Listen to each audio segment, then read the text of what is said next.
आज हम लोग प्रकाश के बारे में जानते हैं, प्रकाशिकी के बारे में, ऑप्टिक्स के बारे में, यानी प्रकाश से जुड़े सब चीज़ के बारे में जानेंगे।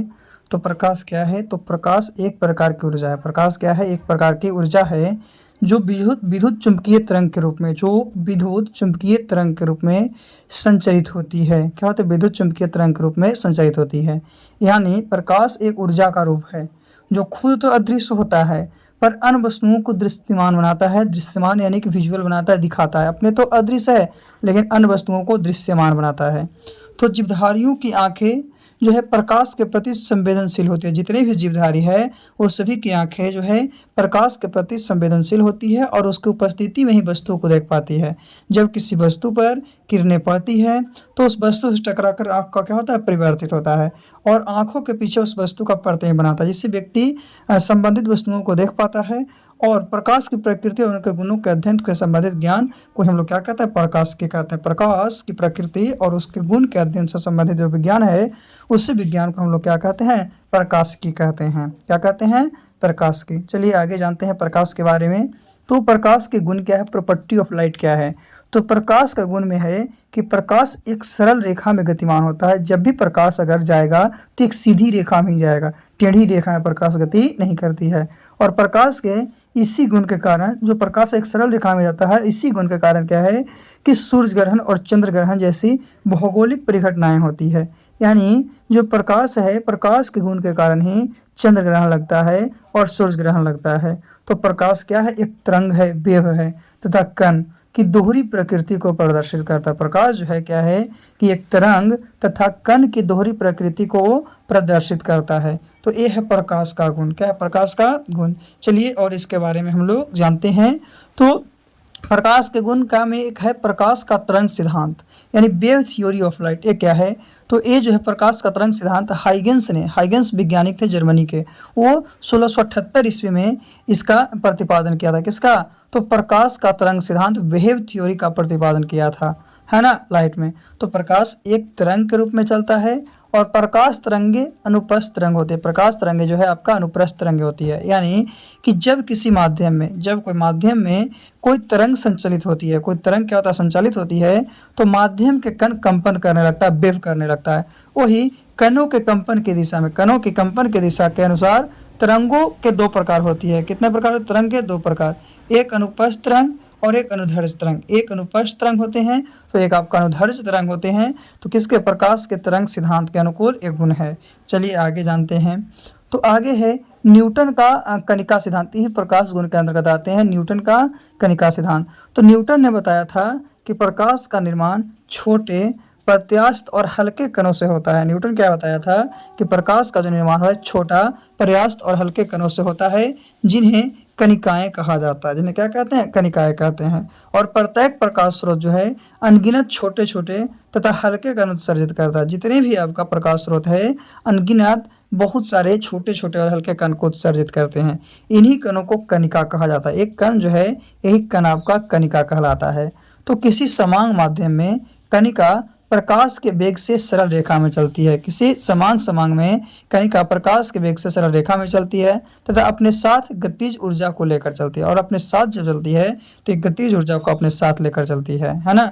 यह कण जो है, जब यह कणिका किसी दूसरे से प्रवर्तित होता है, किसी दूसरे से टकराता है, टकराने को रिटर्न होता है, तो हमारी आंखों पर पड़ती है, जिससे हमें किसी वस्तु दिखाई पड़ती है। और भिन्न भिन्न रंगों के प्रकाश की कणिकाएं भिन्न भिन्न आकार की होती है। अगर अलग अलग रंग के प्रकाश की कणिका है तो अलग अलग आकार की होगी। ये था न्यूटन का कणिका सिद्धांत। आगे है प्रकाश के गुण। तो प्रकाश के लिए माध्यम की आवश्यकता होती है? नहीं होती है। प्रकाश के लिए कोई माध्यम की आवश्यकता नहीं होती है। प्रकाश का वेग अधिकतम निर्वात में होता है। एक क्वेश्चन अक्सर पूछता है कि निर्वात में प्रकाश का चल कितना? तो सबसे ज़्यादा प्रकाश का चल किसमें होता है? तो निर्वात में प्रकाश का वेग सबसे अधिक होता है। निर्वात कहने का मतलब जहाँ पे वायु नहीं है, जहाँ वायु नहीं है। दूसरी बात, प्रकाश सीधी रेखा में चलता है क्योंकि प्रकाश का वेवलेंथ बहुत छोटा होता है। प्रकाश का वेवलेंथ जो है बहुत छोटा होता है, इसके कारण यह सीधी रेखा में चलती है। फिर वेवलेंथ होता है कौन सी है? तो किसी तरंग का कण, कोई तरंग का कण एक चक्कर पूरा करने में, कोई तरंग है, कोई वेव है, उसके कण एक चक्कर पूरा करने में जितना दूरी तय करता है, जितना वो दूरी तय करता है, उसी को हम लोग तरंगदैर्घ्य कहते हैं, वेवलेंथ कहते हैं। ऐसे तरंगदैर्घ्य का मात्रक आपका लैम्डा होता है। तरंगदैर्घ्य जो है, तरंगदैर्घ्य का मात्रक लैम्डा होता है। चलिए आगे चलते हैं। आगे है प्रकाशीय स्रोत, सोर्स ऑफ लाइट। कहाँ कहाँ से हम लोगों को लाइट का स्रोत है, प्रकाशीय स्रोत। तो पहला है प्रदीप्त वस्तु, दूसरा है अदीप्त वस्तु, तीसरा है पारदर्शक वस्तु, चौथा है अर्धपारदर्शक वस्तु और पांचवा है अपारदर्शक वस्तु। तो प्रकाशीय स्रोत, प्रदीप्त वस्तु, अदीप्त वस्तु, पारदर्शक वस्तु, अर्धपारदर्शक वस्तु और अपारदर्शक वस्तु। तो प्रदीप्त वस्तु किसको कहते हैं? तो वैसी वस्तु जो स्वयं प्रकाश से क्या प्रकाशित होती है, वस्तु होती है, वैसी वस्तु जो स्वयं के प्रकाश से प्रकाश होता है, उसका अपना प्रकाश होता है, उसी को हम लोग प्रदीप्त वस्तु कहते हैं। जैसे सूर्य, सूर्य के पास अपना प्रकाश है, अपने प्रकाश से प्रकाशित होता है। बल्ब, बल्ब के पास से अपना है मोमबत्ती, बहुत सा ऐसा चीज है जो है। चलिए प्रदीप्त वस्तु के बाद हम लोग अप्रदीप्त वस्तु की बात करते हैं, यानी नॉन लुमिनियस बॉडीज। तो प्रकाश की उपस्थिति में दिखाई देने होने वाली वस्तु को अप्रदीप्त वस्तु, यानी प्रकाश उपस्थित है तब आपको कोई वस्तु दिखाई देगा, तो उस प्रकार की वस्तु को अप्रदीप्त वस्तु कहेंगे। क्यों? क्योंकि इसमें स्वयं का प्रकाश नहीं होता, यानी अदीप्त वस्तु का अपना प्रकाश नहीं होता है। हमारे आसपास की वस्तुएं जैसे चंद्रमा, चंद्रमा जो है वो क्या है? अदीप्त वस्तु, उसके पास अपना प्रकाश नहीं है और दूसरे के प्रकाश से प्रकाशित होता है। फिर है पारदर्शक वस्तु। पारदर्शक वस्तु कहने का मतलब है कि वैसी वस्तु जिससे होकर प्रकाश की किरण सीधी अथवा आर पार निकल जाती है, यानी वैसा वस्तु जेकरा से प्रकाश क्या है कि आर पार चल जाएगा, आर पार क्या हो जाएगा? चल जाएगा। तो आर पार चल जाएगा, उसी को हम लोग क्या कहेंगे? पारदर्शक कहेंगे। आगे फिर है आपका अर्धपारदर्शक। अर्धपारदर्शक कहने का मतलब क्या है कि ऐसी वस्तु जिनसे प्रकाश का कुछ भाग अवशोषित होता है, प्रकाश का कुछ भाग अवशोषित होता है और कुछ भाग बाहर निकल जाता है। कुछ भाग अवशोषित होता है तो कुछ भाग क्या होता है? बाहर निकल जाता है, उसी को अर्धपारदर्शक वस्तु कहते हैं। यानी कि आधा प्रकाश पार होगा, आधा प्रकाश पार नहीं होगा। जैसे तेल से भींगा हुआ कागज, तेल से भींगा हुआ कागज। फिर है अपारदर्शक वस्तु। तो जिन वस्तुओं से प्रकाश की किरण बिल्कुल नहीं गुजरते, जो वस्तु से प्रकाश की किरण बिल्कुल नहीं गुजरेगी, उसी को अपारदर्शक वस्तु कहेंगे। क्या कहेंगे? अपारदर्शक। किसको कहेंगे? तो वैसी वस्तु जिससे प्रकाश जो है बिल्कुल नहीं गुजरता है, उसी को हम लोग अपारदर्शक वस्तु कहते हैं। जैसे ईंट, पत्थर, बालू आदि, ये सब आपका अपारदर्शक है। चलिए आगे। आगे है प्रकाश का परावर्तन। परावर्तन क्या होता है? परावर्तन का मतलब क्या है? तो जब प्रकाश किसी चिकनी सतह से टकराता है, कोई प्रकाश जो है कोई चिकनी सतह से टकराया और टकराने के बाद वापस उसी माध्यम में लौट जाता है, जिस माध्यम से आ रहा था उसी माध्यम में लौट जाता है, तो लौटने के इस क्रम को वह विशेष कोण पर मोड़ता है। तो प्रकाश के इसी गुण को हम लोग क्या कहते हैं? प्रकाश का परावर्तन। यानी बोल सकते हैं कि जब प्रकाश की किरण किसी सतह पर टकराया और टकरा कर पुनः अपने ही माध्यम में आ गया तो प्रकाश का परावर्तन हो गया। तो इसमें जो प्रकाश आता है उसे आपतित किरण कहते हैं, यानी स्रोत से आने वाली किरण को, जो प्रकाश आ रहा था किसी के लिए सतह पर, उस किरण को हम लोग क्या कहेंगे? आपतित किरण कहेंगे। क्या कहेंगे? आपतित किरण। और आपतित किरण और अभिलंब के बीच एक कोण बनता है। आपतित किरण और अभिलंब के बीच एक कोण बनता है जिसे हम लोग आपतन कोण कहते हैं। क्या कहते हैं? आपतन कोण। और आपतन कोण को कोण आई के द्वारा सूचित किया जाता है। आपतन कोण को कोण आई के द्वारा सूचित किया जाता है। चलिए आगे चलते हैं। परावर्तित किरण क्या होता है? तो परावर्तन के बाद टकराया, टकराने के बाद रिटर्न गया, टकराने के बाद क्या हुआ? रिटर्न गया, तो वो किरण रिटर्न जो जाता है उसी को परावर्तित किरण कहते हैं। और परावर्तित किरण तथा अभिलंब जो है, अभिलंब के बीच जो कोण बनता है उसी को परावर्तन कोण कहते हैं। परावर्तित किरण और अभिलंब के बीच बनने वाले कोण को परावर्तन कोण कहते हैं, जिसे एंगल आर के द्वारा सूचित किया जाता है। एंगल आर के द्वारा सूचित किया, जैसे कि फिगर में दिखाया गया, आने वाली किरण आपतित, जाने वाली किरण परावर्तित, बीच में डाला गया लंब अभिलंब। अभिलंब कहने का मतलब क्या है कि परावर्तित किरण और आपतित किरण को अलग करने वाली काल्पनिक रेखा। क्या है कि परावर्तित किरण और आपतित किरण को अलग करने वाली जो काल्पनिक रेखा उसी को अभिलंब कहते हैं। ऐसे जो प्रकाश का परावर्तन होता है उसमें एंगल आई और एंगल आर बराबर होता है, जो कि प्रकाश के परावर्तन के दूसरे नियम होते हैं। प्रकाश के परावर्तन के दो नियम है, जो दूसरा नियम है आपतन कोण और परावर्तन कोण आपस में क्या होते हैं? बराबर। कोण आई बराबर कोण आर। आगे देखते हैं प्रकाश के अपवर्तन। वो तो परावर्तन है। अपवर्तन में है कि एक माध्यम से दूसरे माध्यम में जाता तो है, लेकिन उसका केवल डायरेक्शन चेंज होता है, दिशा में परिवर्तित होती है, केवल दिशा में क्या होगी?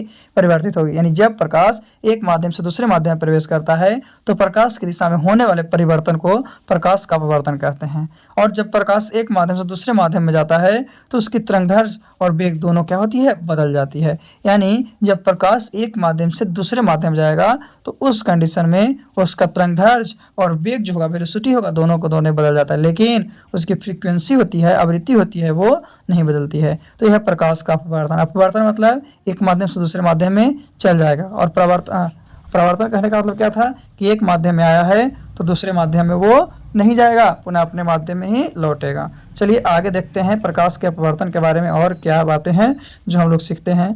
तो प्रकाश के अपवर्तन के 2 नियम हैं। कौन? हाँ, तो क्या है, प्रकाश जो है किरण का विरल माध्यम से सघन माध्यम में प्रवेश करना। प्रकाश जो है कौन सा माध्यम से? तो विरल माध्यम से सघन माध्यम में जाता है और दूसरा सघन माध्यम से विरल माध्यम में। ऐसे इसका दूसरा नियम को स्नेल का नियम कहते हैं, जो है आपतन कोण की जया और अपवर्तन कोण की जया का एक अनुपात होता है। तो ये अपवर्तन का भी 2 नियम है। और तो यह विरल माध्यम क्या है? तो जिसमें प्रकाश का वेग अधिक होगा उसी को विरल माध्यम कहते हैं। जिसमें प्रकाश का वेग अधिक होता है उसको विरल, और जिसमें कम होता है उसे सघन माध्यम। चलिए आगे चलते हैं। तो प्रकाश जब कोई प्रकाश की किरण विरल माध्यम से सघन माध्यम में जाता है, तेज प्रकाश से कम प्रकाश में जाता है, जैसे हवा से पानी, हवा से कहाँ पानी में जाता है, तो वह अभिलंब की ओर झुक जाते हैं। किसकी ओर? अभिलंब की ओर झुक जाते हैं। तो याद रखना है कि जब कोई विरल माध्यम से सघन माध्यम में जाता है तो अभिलंब की ओर मुड़ जाता है, झुक जाता है। अभिलंब की ओर क्या होता है? झुक जाता है। कौन से? तो तेज प्रकाश, तेज माध्यम से कम वाले माध्यम में। इसके ऑपोजिट क्या है जो देखते हैं। तो जब कोई किरण जो है सघन माध्यम से, कौन से माध्यम से? सघन माध्यम से विरल माध्यम, यानी कम प्रकाश के वेग से ज़्यादा वाले प्रकाश के वेग में जाता है, यानी पानी से हवा में जाता है। कहाँ? पानी से अगर हवा में जाएगा तो वह अभिलंब से दूर हट जाता है। जैसा कि फिगर में दिखाया गया, सघन से विरल माध्यम में जा रहा है तो क्या है कि अभिलंब से दूर भाग रहा है। लेकिन इसके पहले क्या था कि अगर विरल से सघन में आ रहा था तो अभिलंब की ओर आ रहा था। चलिए आगे देखते हैं इसके बारे में। तो आगे है प्रकाश के अपवर्तन के कुछ उदाहरण यानी एग्जाम्पल। तो एग्जाम्पल क्या है? तो पानी से भरे किसी बर्तन की तल्ली में पड़ा हुआ सिक्का क्या ऊपर उठा हुआ प्रतीत होता है। इसका कारण क्या है कि जब हम बर्तन में पानी डालते हैं तो अपवर्तन के कारण सिक्का कुछ उठा हुआ प्रतीत होता है, अगर अपवर्तन नहीं होता तो सिक्का उठा हुआ प्रतीत नहीं होता। फिर दूसरा एग्जाम्पल कि अपवर्तन के कारण है, किसके कारण? अपवर्तन के कारण ही पानी के अंदर पड़ी हुई मछली, पानी के अंदर जो मछली है पड़ी हुई, वो आपका पड़ी हुई मछली उसकी वास्तविक गहराई से कुछ ऊपर उठी हुई है। जितना गहराई उसका है उससे लगता है कि ऊपर मछली ऊपर है, लेकिन रियल में वो ऊपर रहता नहीं है और ऊपर उठी हुई दिखाई पड़ती है। इसी इस जो कारण है आपका उदाहरण है किसका है? प्रकाश के अपवर्तन का। किसका? प्रकाश के अपवर्तन का, जिसमें प्रकाश एक माध्यम से दूसरे माध्यम में चला जाता है, एक माध्यम से दूसरे माध्यम में चला जाता है। चलिए आगे देखते हैं। तो आगे है प्रकाश का और उदाहरण में क्या कि वायुमंडल में, किसमें? वायुमंडल में वायु का घनत्व अलग अलग परतों में पाए जाते हैं। वायुमंडल जो है उसमें वायु का घनत्व जो है आपका अलग अलग माध्यम में क्या होता है? आपका अलग अलग परत में होता है। जब तारों से प्रकाश चलता है, जब तारा से क्या होता है? प्रकाश चलता है तो उसका विभिन्न परतों से लगातार अपवर्तन होते रहता है। जब तारा से प्रकाश चलता है तो उसका विभिन्न परतों से लगातार अपवर्तन होते रहता है, क्योंकि वायु की परतें स्थिर नहीं होती। इसीलिए हमें यह महसूस होता है कि तारे टिमटिमा रहे हैं, इसीलिए हम लोग को यह रियलाइज होता है कि तारा टिमटिमा रहे हैं। तो सूर्योदय के 2 मिनट पहले तथा सूर्योदय के 2 मिनट बाद तक का सूर्य का दिखाई देना इसी कारण होता है। सूर्योदय को 2 मिनट पहले तथा सूर्यास्त के 2 मिनट बाद तक का सूर्य दिखाई देना। और एग्जाम्पल में क्या होगा? तो पानी में डूबी हुई पेंसिल का तिरछा होना, पानी में डूबी हुई पेंसिल का तिरछा होना वायुमंडल अपवर्तन का उदाहरण है। फिर है कि क्रांति कोण। क्रांति कोण क्या होता है कि जब प्रकाश की किरण सघन माध्यम से विरल माध्यम में प्रवेश करती है, सघन माध्यम से विरल माध्यम में प्रवेश करती है तो उसके अभिलंब का मान, आपतन कोण का मान, हाँ अभिलंब का परिमाण जो होता है आपतन कोण का मान, जिसके लिए अपवर्तन कोण का मान 90 डिग्री हो जाता है, उसी को हम लोग क्रांति कोण कहते हैं, जैसे कि फिगर में दिखाया गया है, जैसा कि फिगर में। चलिए क्रांति कोण के बाद आगे हम लोग चलते हैं। तो आगे है आपका क्रांति कोण में थोड़ा सा और इसके बारे में कि जब प्रकाश की किरण जो था सघन माध्यम से विरल माध्यम में जाता था, है ना, तो उस पर अभिलंब पर आपतन कोण का मान क्या होता था? जिसके लिए अपवर्तन कोण का मान 90 डिग्री, उसी को क्रांति कोण, और जिसे म्यू बराबर 1/sin c के नाम से जानते थे, 1/sin c के नाम से जानते थे, जहाँ c जो था आपका क्रांति कोण था। क्या था? क्रांति कोण था। तो किसी पदार्थ का क्रांति कोण अगर 30 डिग्री है, कोई पदार्थ है जिसका क्रांति कोण 30 डिग्री है, तो इसका अपवर्तन क्या होगा? तो इसका अपवर्तन जो होगा म्यू बराबर 1/sin c, तो 1/sin 30 डिग्री, तो sin 30 डिग्री, तो sin 30 डिग्री का मान 1/2 होता है, sin 30 डिग्री का मान 1/2, तो 1 और 1/2 मिलाकर आपका क्या होता है? 1/2 हो जाता है, तो 2 इसका आंसर हो जाएगा। आगे है पूर्ण आंतरिक परिवर्तन। पूर्ण आंतरिक परिवर्तन क्या होता है? पूर्ण आंतरिक परिवर्तन के बारे में जानते हैं। तो प्रकाश की किरणों के द्वारा सघन माध्यम से विरल माध्यम में प्रवेश करते समय यदि आपतन कोण का मान क्रांति कोण के मान से अधिक हो जाता है, आपतन कोण का मान जो है क्रांति कोण का मान से अधिक हो जाता है, तो प्रकाश की किरणें विरल माध्यम में प्रवेश नहीं करती है, तब प्रकाश की किरणें जो है विरल माध्यम में प्रवेश नहीं करता है, बल्कि पूर्णतः परावर्तित हो जाता है, और पूर्णतः परावर्तित होकर सघन माध्यम में जाता है। इसी को पूर्ण आंतरिक परिवर्तन कहते हैं। आगे फिर है पूर्ण आंतरिक परिवर्तन के कुछ उदाहरण क्या क्या है। तो हीरा का चमकना, हीरा का चमकना जो है पूर्ण आंतरिक परिवर्तन का उदाहरण है। फिर है कांच का चटका हुआ भाग चमकीला दिखाई देना, कांच का चटका यानी चपटा हुआ भाग जो है आपका क्या दिखाई देता है, चमकीला दिखाई देता है। फिर है पानी में रखी हुई प्रखनल्ली चमकीली दिखाई देती है, पानी में अगर कोई प्रखनल्ली रखा हुआ है तो आपका चमकीला दिखाई देगा। ये सब उदाहरण पूर्ण आंतरिक परावर्तन का है। फिर है प्रकाश तंतु पूर्ण आंतरिक परिवर्तन के सिद्धांत पर काम करता है। ये सब पूर्ण आंतरिक परिवर्तन का। आगे चलते हैं पूर्ण आंतरिक परिवर्तन में। तो रेगिस्तान में मरीचिका का दिखाई देना, रेगिस्तान जो है रेगिस्तान में मरीचिका का दिखाई देना क्या है, ये भी आपका पूर्ण आंतरिक परिवर्तन है। यानी रेगिस्तान में पेड़ तथा वस्तुओं का प्रतिबिंब उल्टा दिखाई देना, रेगिस्तान में जाइएगा तो पेड़ और वस्तु का इमेज जो दिखाई देगा उल्टा दिखाई देगा, इसी को है रेगिस्तान में मरीचिका का दिखाई देना। फिर है शरीर के आंतरिक अंगों को, शरीर के आंतरिक अंगों को देखने के लिए प्रयुक्त तकनीकी एंडोस्कोपी यानी फुल इंटरनेशनल रिफ्लेक्शन पर आधारित होता है। जो एंडोस्कोपी होता है जो फुल इंटरनल रिफ्लेक्शन पर आधारित होता है। फिर है प्रकाश का वर्ण विक्षेपण, वर्ण विक्षेपण क्या है। तो जब प्रकाश किसी प्रिज्म से होकर गुजरता है तो अपवर्तन के बाद सूर्य का प्रकाश विभिन्न रंगों में विभाजित हो जाता है। जब प्रकाश किसी प्रिज्म से गुजरता है तो अपवर्तन के बाद सूर्य का प्रकाश अपने विभिन्न रंगों में विभाजित हो जाता है, इसी को प्रकाश का वर्ण विक्षेपण कहते हैं। तथा प्रकाश से प्राप्त विभिन्न रंगों के समूह को वर्णपट या स्पेक्ट्रम कहा जाता है। यानी वर्ष 1666 ईस्वी में न्यूटन ने बताया था कि भिन्न भिन्न रंग भिन्न भिन्न कोनों को विक्षेपित होते हैं, अलग अलग रंग जो है अलग अलग कोनों को विक्षेपित होते हैं। तो यह विक्षेपण पारदर्शी माध्यम में अलग अलग रंगों के प्रकाश की चाल पर निर्भर करता है, अलग अलग रंगों के प्रकाश की चाल पर निर्भर करता है।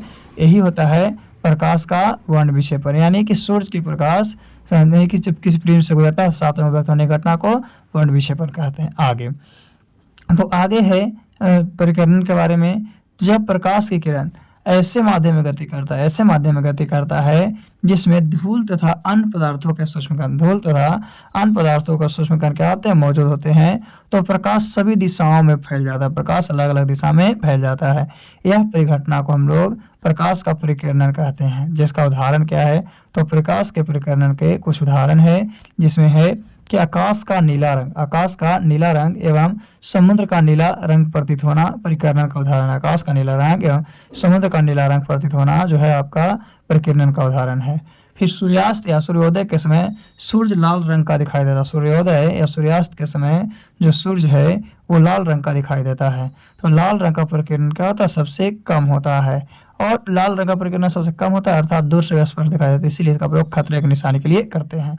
आगे जब प्रकाश किसी अत्यंत सूक्ष्म छिद्र से होकर गुजरता है तो वह किनारों से थोड़ा विचलित हो जाता है, मतलब अपने मार्गों से थोड़ा सा हट जाता है, इसे प्रकाश का विवर्तन कहते हैं।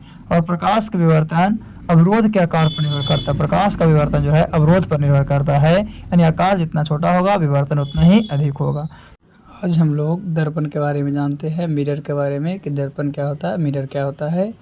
तो मिरर जो है कांच का एक भाग होता है। मिरर जो है कांच का एक भाग होता है जिसकी एक सतह तो चिकनी होती है तथा दूसरी सतह परावर्तक होती है। परावर्तक कहने का मतलब क्या, पॉलिश की हुई होती है, तो उसी को दर्पण कहते हैं। उसी को क्या कहते हैं, दर्पण। यानी दर्पण जो है कांच का एक टुकड़ा है जिसकी एक सतह चिकनी होती है तथा दूसरी सतह परावर्तक होता है।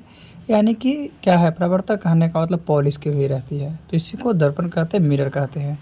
जो कि दो प्रकार के होते हैं। मिरर जो है दो प्रकार के है आपका, कौन कौन, तो एक समतल दर्पण है और एक गोलीय दर्पण है। एक समतल दर्पण है और एक गोलीय दर्पण। तो गोलीय दर्पण कितने प्रकार के, गोलीय दर्पण दो प्रकार के, एक उत्तल दर्पण और एक अवतल दर्पण। तो गोलीय दर्पण कितने हो गए, दो हो गए। तो याद रखना है कि दर्पण के दो प्रकार हैं, एक समतल दर्पण है और एक गोलीय दर्पण है। तो गोलीय दर्पण भी दो प्रकार के, एक उत्तल और एक अवतल। चलिए हम लोग थोड़ा सा इमेज के बारे में जानते हैं। प्रतिबिंब, तो किसी स्रोत से आ रही प्रकाश की किरणें, कोई स्रोत है उससे प्रकाश की किरणें आ रही है, तो चाहे तो अपवर्तन या प्रवर्तन के बाद जिस बिंदु पर कटती है या कटती हुई प्रतीत होती है, कटेगा या कटते हुए प्रतीत होगा, उसी बिंदु को हम लोग क्या कहते हैं, प्रतिबिंब कहते हैं, किसी वस्तु का प्रतिबिंब। जो कि प्रतिबिंब जो है आपका दो प्रकार का होता है। प्रतिबिंब जो है इमेज जो है दो प्रकार की। इमेज बना कैसे? तो प्रवर्तन या अपवर्तन से। किससे? प्रवर्तन या अपवर्तन से। तो ये दो प्रकार के हैं, जिसमें पहला है वास्तविक प्रतिबिंब जिसको रियल इमेज के नाम से जानते हैं, और दूसरा है काल्पनिक या आभासी प्रतिबिंब। तो काल्पनिक को ही हम लोग आभासी कहते हैं, जिसे वर्चुअल इमेज के नाम से जानते हैं। तो याद रखना है कि इमेज जो है आपका प्रवर्तन या अपवर्तन के माध्यम से बनता है, जो दो प्रकार के होते हैं। कौन कौन? तो एक वास्तविक प्रतिबिंब होते हैं और एक काल्पनिक या आभासी प्रतिबिंब होता है। काल्पनिक या आभासी प्रतिबिंब। तो एक क्वेश्चन पूछता है कि प्रतिबिंब कितने प्रकार? तो दो है। चलिए आगे चलते हैं। तो आगे वास्तविक प्रतिबिंब के बारे में, रियल इमेज के बारे में। तो प्रकाश किरण प्रवर्तन अपवर्तन का, जो प्रकाश की किरण है प्रवर्तन और अपवर्तन के बाद जिस बिंदु पर मिलती है, जो बिंदु पर मिल जाएगा तथा बनने वाला प्रतिबिंब को क्या कहेंगे? वास्तविक। मिलेगा और बनेगा तो आपका वास्तविक प्रतिबिंब होगा। और वास्तविक प्रतिबिंब को हमेशा उल्टा होता है, जिसे हम लोग पर्दे पर प्राप्त कर सकते हैं। वास्तविक प्रतिबिंब उल्टा होता है, जिसे पर्दों पर प्राप्त किया जा सकता है। फिर है काल्पनिक या आभासी प्रतिबिंब। तो प्रकाश किरण प्रवर्तन या अपवर्तन के बाद जिस बिंदु पर आती हुई प्रतीत होगा, यानी डायरेक्ट रूप से कटेगा नहीं, वहाँ पे केवल कटते ही प्रतीत होगा, तो उसी को हम लोग क्या कहेंगे? आभासी प्रतिबिंब, जैसा कि फिगर के माध्यम से दिखाया गया है। तो आगे आभासी प्रतिबिंब जो होता है हमेशा सीधा होता है। आभासी प्रतिबिंब जो होता है हमेशा सीधा होता है, और आभासी प्रतिबिंब को हम लोग पर्दे पर प्राप्त नहीं कर सकते हैं। यानी काल्पनिक जो वास्तविक प्रतिबिंब था उसको पर्दे पर प्राप्त कर सकते थे, लेकिन काल्पनिक प्रतिबिंब को, आभासी प्रतिबिंब को पर्दे पर प्राप्त नहीं किया जा सकता है ना। चलिए आगे हम लोग चलते हैं। सबसे पहले अब दर्पण में समतल दर्पण की बात करते हैं। तो किसी परावर्तक सतह यानी समतल होता है। अगर कोई दर्पण है उसका परावर्तक सतह समतल है, उसी को समतल दर्पण कहते हैं। और इस दर्पण की दूसरी सतह पर चांदी या पारे का लेप चढ़ाया जाता है। जो समतल दर्पण होते हैं उसके दूसरी सतह पर चांदी या पारे का लेप चढ़ाया जाता है। तो समतल दर्पण में बने प्रतिबिंब के गुणधर्म क्या है? समतल दर्पण में जो प्रतिबिंब बनता है उसका गुणधर्म क्या है? तो समतल दर्पण द्वारा प्राप्त प्रतिबिंब सदैव जो होता है आभासी और सीधा होता है। क्या होता है? समतल दर्पण द्वारा बना प्रतिबिंब जो है सदैव आभासी और सीधा होता है। दूसरा, समतल दर्पण द्वारा बने प्रतिबिंब है उसका आकार जो होगा मूल वस्तु के आकार के बराबर होगा। जितना बड़ा वस्तु होगा उतना ही बड़ा उसका दर्पण बनेगा। अगर कोई व्यक्ति समतल दर्पण से की ओर भी वेग से गतिमान है तो उसका दर्पण में जो होगा दुगना यानी 2 भी वेग से गति करता हुआ प्रतीत होगा। अगर इसमें भी वेग से गतिमान है तो उसमें 2 भी वेग से गति करता हुआ प्रतीत होगा। ये सब समतल दर्पण की विशेषताएं हैं, गुणधर्म हैं। चलिए आगे जानते हैं इसकी विशेषता के बारे में। तो आगे है कि समतल दर्पण में किसी वस्तु का पूरा प्रतिबिंब देखने के लिए, कोई वस्तु का पूरा अगर इमेज देखना है तो उसके लिए हम लोग उस वस्तु की आधी ऊंचाई पर दर्पण का प्रयोग करेंगे, उपयोग में लाना पड़ता है। यानी कि समतल दर्पण में किसी वस्तु का पूरा प्रतिबिंब देखने के लिए उस वस्तु की आधी ऊंचाई का दर्पण प्रयोग में लाना पड़ता है। तो समतल दर्पण के सामने रखी हुई वस्तु जो है प्रतिबिंब में वस्तु का बायां भाग, अगर वस्तु का बायां भाग दिखता है और क्या है दायां भाग बाईं ओर और बायां भाग कहाँ दिखता है? दाईं ओर दिखता है।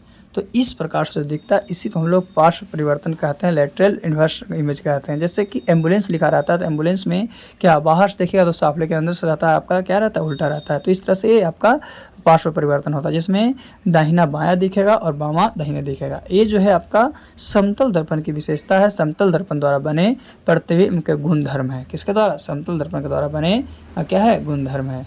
चलिए हम लोग आगे चलते हैं समतल दर्पण के प्रतिबिंब के बारे में। आगे समतल दर्पण का उपयोग के बारे में जानते हैं।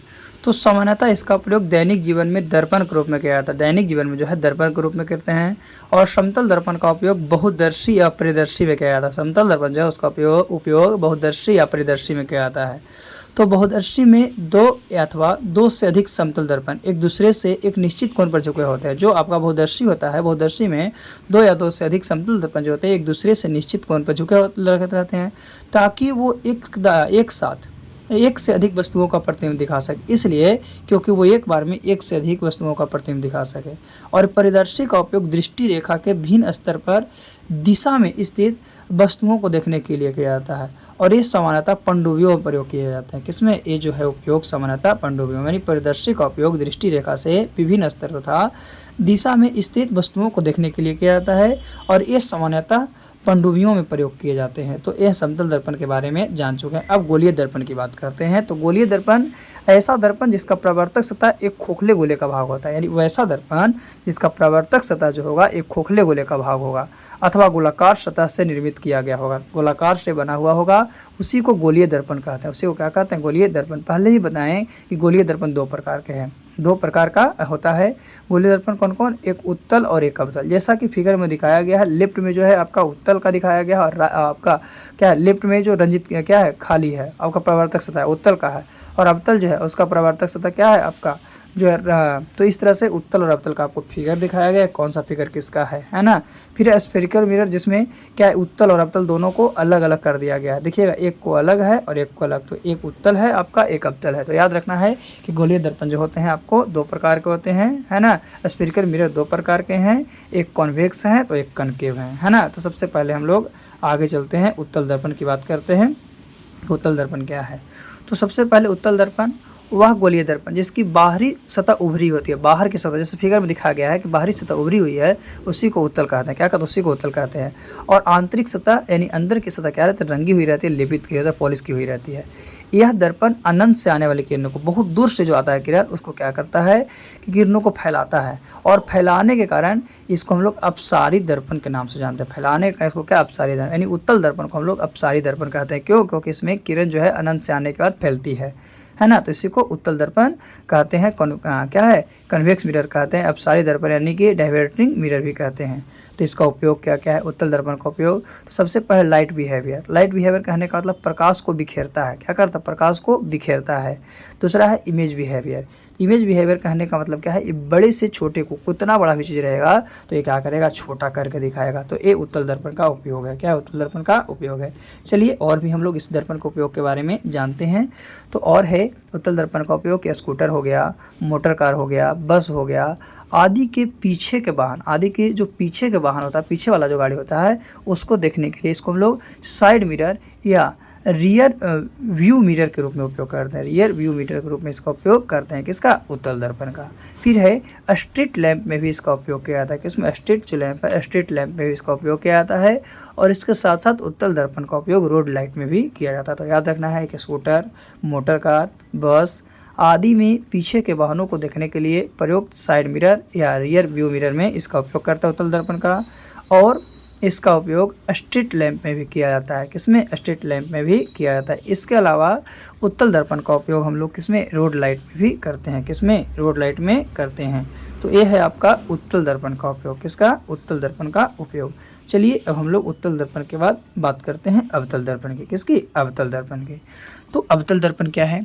तो ऐसा दर्पण जिसका प्रवर्तक सतह अंदर की ओर झुका होता है, अंदर की ओर झुका, जैसे फिगर में दिखाया गया अंदर की ओर क्या है? झुका हुआ है, उसी को अवतल दर्पण कहते हैं। इसकी जो बाहर वाला भाग होता है लेपित किया होता है, बाहर वाला भाग रंजित किया रहता है, और ये प्रकाश को क्या करता है? सिकुड़ता है, प्रकाश को सिकुड़ता है। इसीलिए इसे अभिसारी दर्पण कहते हैं। इसीलिए अवतल दर्पण को अभिसारी दर्पण, यानी अवतल दर्पण को कौन सा दर्पण कहते हैं? तो अवतल दर्पण को अभिसारी दर्पण कहा जाता है। फिर अवतल दर्पण का उपयोग देखते हैं। इसका उपयोग कहाँ कहाँ होता है, इसका यूज कहाँ होता है?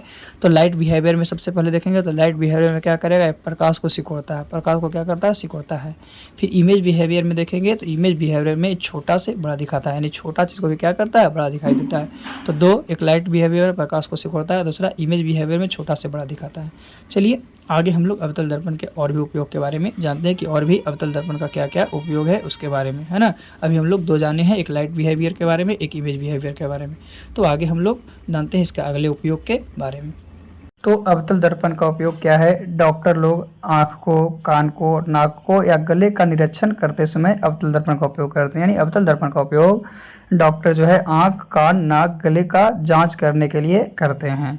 फिर है अवतल दर्पण का उपयोग जो है आपका दंत विशेषज्ञ जो हैं इसका उपयोग करते हैं दांतों को बड़ा प्रतिबिंब देखने के लिए, दांतों को बड़ा करके देखने के लिए अवतल दर्पण का उपयोग करते हैं। फिर है टॉर्च हो गया, कार हो गया, स्कूटर हो गया, ये सब के हेडलाइट में जो होता है प्रयोग वो आपका अवतल दर्पण का प्रयोग होता है। किसका? अवतल दर्पण का प्रयोग होता है। फिर है सोलर कुकर में भी आपका अवतल दर्पण का प्रयोग किया जाता है। सोलर कुकर में आपका अवतल दर्पण का प्रयोग किया जाता है। फिर है सेविंग दर्पण। तो सेविंग दर्पण जो है, सेविंग दर्पण यानी कहने का मतलब हजामत बनाने के लिए भी हम लोग क्या करते हैं कि अवतल दर्पण का उपयोग करते हैं। तो ये सब जो उपयोग था आपका अवतल दर्पण का था। किसका था? अवतल दर्पण का उपयोग था।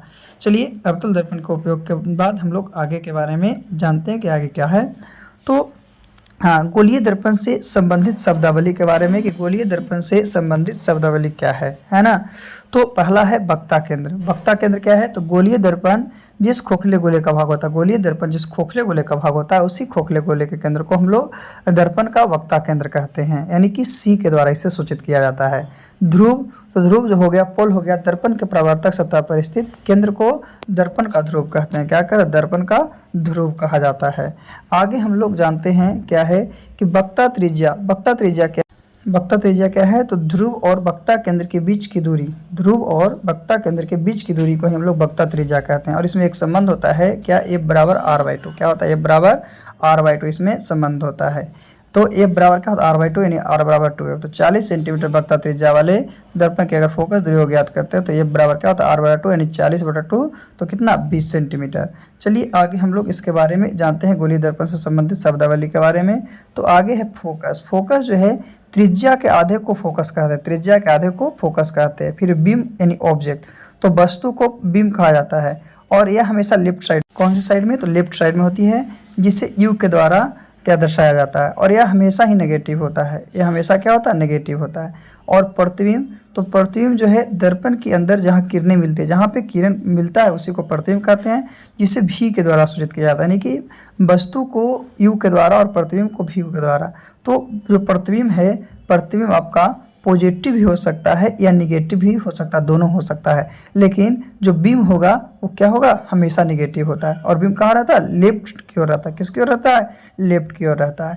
तो ये अभी हम लोग गोलीय दर्पण से संबंधित शब्दावली के बारे में जाने कि फोकस किसको कहते हैं, बीम किसको कहते हैं, वक्ता केंद्र किसको कहते हैं, वक्ता त्रिज्या किसको कहते हैं, और प्रतिबिंब किसको कहते हैं, है ना। चलिए और इसके बारे में थोड़ी सी जानते हैं, गोलीय दर्पण की शब्दावली के बारे में। तो दर्पण के दाहिने राइट साइड पेंट किया जाता है। जो दर्पण है, दर्पण के दाहिने राइट साइड में क्या किया? पेंट किया जाता है। प्रकाश सदैव लेफ्ट साइड से आती है। प्रकाश कहाँ से आती है? तो प्रकाश हमेशा लेफ्ट साइड से आती है। फिर वस्तु का सदैव लेफ्ट साइड, वस्तु को हमेशा कहाँ रखते हैं? तो वस्तु को हमेशा लेफ्ट साइड में रखते हैं। और लेफ्ट साइड का सभी मान नेगेटिव होता है। बताएं कि लेफ्ट साइड में जितने भी रहेगा वो सभी का मान नेगेटिव होगा। वही अगर राइट साइड की बात करते हैं तो राइट साइड में जितने भी मान होते हैं सबका सब पॉजिटिव होते हैं। तो याद रखना है पॉइंट कि दर्पण के दाहिने राइट साइड पेंट किया जाता है, प्रकाश सदैव लेफ्ट साइड से आती है, वस्तु को सदैव हम लोग लेफ्ट साइड में रखते हैं। वस्तु को हमेशा हम लोग कहाँ रखते हैं? लेफ्ट साइड में रखते हैं। और लेफ्ट साइड में सभी मान क्या होता है? नेगेटिव। लेफ्ट साइड में आएगा तो सभी मान नेगेटिव होगा, और वही राइट साइड में आएगा तो सभी मान आपका क्या होगा? पॉजिटिव होगा, है ना। जैसे प्रतिबिंब बनता है तो प्लस और माइनस, तो लेफ्ट साइड में आ गया तो सब नेगेटिव, और राइट साइड में चल गया तो क्या हो गया? सब पॉजिटिव। लेफ्ट साइड कहाँ रहता है? तो प्रकाश सदैव लेफ्ट साइड से आती है, यानी कि जिस तरफ रखते हैं। जैसे कि दिखाया गया है अवतल दर्पण प्रतिबिंब का बनना, तो क्या P दिखाया गया, F दिखाया गया, C दिखाया गया, इन्फिनिटी। तो इसमें 3 गो मान होता है। अगर कहीं पे भी किसी ऑब्जेक्ट को रखते हैं तो सबसे पहले प्रधान अक्ष के समानांतर जाता है। कहाँ? प्रधान अक्ष के समानांतर जाता है। प्रधान अक्ष के समानांतर जाने के बाद दर्पण से टकराता है, और टकराने के बाद फोकस से गुजरता है। कहाँ? टकराने के बाद फोकस से गुजरता है, याद रखना है। और तीसरा क्या है कि जो खुद से ऑब्जेक्ट जो होता है वो वक्ता केंद्र से गुजरती है। तो ये 3 कंडीशन होता है। क्या? पहले तो पैरेलल जाएगा, जो प्रधान अक्ष है, मुख्य अक्ष है, उसके समानांतर जाएगा। दूसरा क्या है कि समानांतर जाने के बाद दर्पण से रिफ्लेक्ट होने के बाद हमेशा फोकस से गुजरेगा, यानी हमेशा एफ से गुजरेगा। और एफ से गुजरने के बाद तीसरा क्या है कि ए जो है हमेशा क्या? ऑब्जेक्ट जो है खुद जो है आपका वक्ता केंद्र से गुजरेगा। कहाँ से गुजरेगा? वक्ता केंद्र से गुजरेगा, सी से गुजरेगा, और उसका जहाँ पे जो कटते रहेगा वो उसका इमेज बन जाएगा, वो उसका क्या बनेगा? इमेज बनेगा। तो ये अवतल दर्पण के बारे में बता रहे हैं। देखते हैं कि अवतल दर्पण में कहाँ कहाँ इमेज बनता है और कहाँ रखने पर उसकी स्थिति क्या होती है। तो सबसे पहले क्या है कि अनंत पर, अनंत पर रखेंगे तो प्रतिबिंब फोकस पर बनेगा। इसका आकार जो होगा अत्यधिक छोटा होगा, है ना। और इसकी प्रकृति क्या होगी? तो वास्तविक, और वास्तविक होगा तो हमेशा उल्टा होगा। अगर वक्ता केंद्र पर रखते हैं, वक्ता केंद्र से परे रखते हैं तो फोकस और वक्ता केंद्र के बीच बनेगा, यानी वक्ता केंद्र और अनंत पर रखते हैं तो फोकस और वक्ता केंद्र के बीच बनेगा, छोटा बनेगा, वास्तविक और उल्टा बनेगा। वक्ता केंद्र पर रखते हैं तो वक्ता केंद्र के वक्ता केंद्र पर ही बनता है, समान आकार के बनता है, वास्तविक और उल्टा बनता है। फिर वक्ता केंद्र और फोकस के बीच रखते हैं तो वक्ता केंद्र के परे बनेगा, यानी वक्ता केंद्र और अनंत के बीच बनेगा, विवर्धित बनेगा, और वास्तविक और उल्टा बनेगा। फिर फोकस पर रखते हैं तो अनंत पर बनेगा, क्या? तो अत्यधिक विवर्धित बनेगा और वास्तविक तथा उल्टा बनेगा।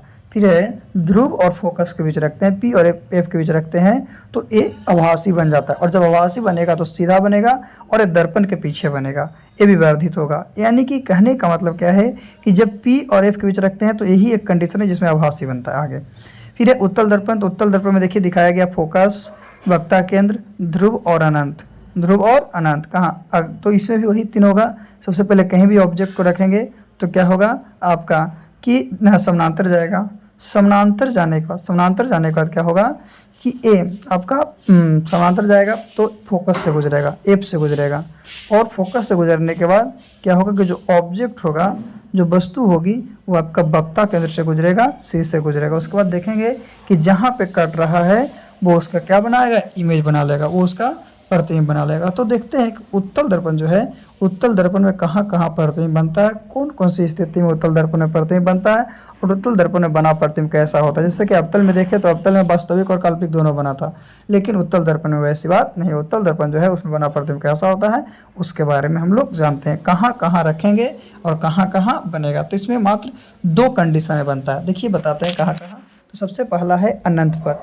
अनंत पर अगर उत्तल दर्पण में रखते हैं तो इसकी स्थिति जो है दर्पण के पीछे फोकस पर बनेगा। कहाँ बनेगा? दर्पण पर स्थित फोकस पर बनेगा, और इसका आकार क्या होगा तो बहुत कम हो जाएगा, यानी बहुत छोटा हो जाएगा। क्या हो जाएगा? बहुत छोटा हो जाएगा।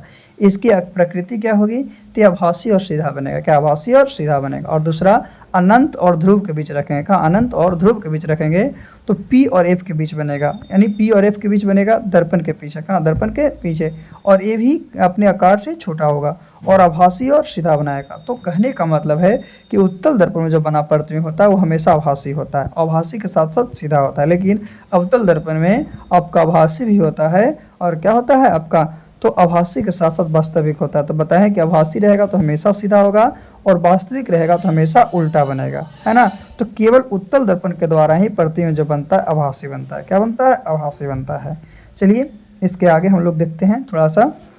तो आगे क्या है कि वस्तु दूरी u, वस्तु दूरी को u उत्तल और अवतल दोनों में माइनस होता है। अगर वस्तु दूरी देखते हैं तो उत्तल और अवतल दोनों में माइनस होता है, लेकिन फोकस दूरी अवतल में क्या होता है? माइनस होता है और उत्तल में प्लस होता है। जैसा कि फिगर में दिखाया है, नेगेटिव नेगेटिव देखिएगा, एक उत्तल दर्पण है एक अवतल दर्पण है, एक का नेगेटिव एक का पॉजिटिव। तो जैसे लेफ्ट और राइट में देख रहे हैं तो एक तरफ नेगेटिव है एक तरफ पॉजिटिव है, एक तरफ क्या है नेगेटिव है एक तरफ पॉजिटिव। तो इसी से देखा जाता है कि वस्तु दूरी जो होती है आपका किसमें, उत्तल दर्पण और अवतल दर्पण दोनों में अगर u है तो अब माइनस में होगा। अगर प्लस में भी दिया हुआ, जैसे u बराबर प्लस 20 भी दिया हुआ है तो उसे हम लोग माइनस लेकर ही बनाएंगे। वही फोकस दूरी की बात करते हैं तो फोकस दूरी अवतल में तो माइनस होता है लेकिन उत्तल में क्या होता है? प्लस होता है। अवतल में हमेशा माइनस होता है लेकिन उत्तल में क्या होता है? हमेशा प्लस होता है। तो याद रखना है चिन्ह परिपाटी के अनुसार। किसके अनुसार? चिन्ह परिपाटी के अनुसार ये हम लोग देखते हैं लेफ्ट और राइट को। किसको? लेफ्ट और राइट को। चलिए इसके बाद हम लोग आगे देखते हैं दर्पण में कि और दर्पण के बारे में हम लोग को क्या जानना है। तो आगे है दर्पण में दर्पण फार्मूला, है ना, दर्पण सूत्र। वो होता है 1/v प्लस 1/u बराबर 1/f। दर्पण सूत्र क्या होता है? 1/v प्लस 1/u बराबर 1/f, जहाँ f जो है फोकस दूरी है, v जो है प्रतिबिंब है और u जो है वस्तु की दूरी है। तो सभी परिस्थिति में u जो होगा नेगेटिव ही रहेगा, क्योंकि वस्तु बाईं ओर रहती है। वस्तु कहाँ रहती है? बाईं ओर रहती है। कोई कंडीशन देखेंगे जैसे दोनों फिगर में दिखाया गया, u को देख रहे हैं तो u क्या है आपका? नेगेटिव होगा। फिर बात करते हैं उत्तल दर्पण के लिए फोकस। उत्तल दर्पण जो है फिगर के माध्यम से, तो उसके लिए फोकस जो होगा धनात्मक होगा, प्लस में होगा। और अवतल दर्पण के लिए फोकस क्या होगा? ऋणात्मक। पहले इसके पहले मतलब कि 2-3 मिनट पहले बताया गया है। फिर प्रतिबिंब बनने के बाद, जब प्रतिबिंब बनने के बाद हम लोगों को भी का मान पता चलता है कि वस्तु दूरी जो है वस्तु दूरी से कितनी दूरी पर प्रतिबिंब दूरी बनी है, और प्रतिबिंब दूरी को ही हम लोग किसके द्वारा? भी के द्वारा पता करते हैं। तो प्रतिबिंब बनने के बाद ही भी का मान पता चलता है कि कितना है कि नहीं है। ऐसे दर्पण सूत्र क्या है? 1/v प्लस 1/u बराबर 1/f। चलिए थोड़ी सी आवर्धन के बारे में जानते हैं। आवर्धन क्या है? तो कोई दर्पण या लेंस है किसी वस्तु को कितना बड़ा या छोटा बना सकता है, इसी की क्षमता को आवर्धन कहते हैं। या प्रतिबिंब की ऊंचाई और वस्तु की ऊंचाई के अनुपात को भी आवर्धन कहते हैं। लेंस में जब आवर्धन को देखते हैं तो v/u होता है, लेकिन वही दर्पण में देखते हैं तो -v/u होता है। वही आपका प्रतिबिंब की ऊंचाई और वस्तु की ऊंचाई। तो इसमें जो m माइनस में है तो प्रतिबिंब उल्टा और वास्तविक बन रहा है। अगर m का मान माइनस में है तो प्रतिबिंब उल्टा और वास्तविक बनेगा, अगर प्लस में है तो सीधा और आभासी बनेगा। अगर m का मान 1 है तो प्रतिबिंब वस्तु के आकार के बनेगा।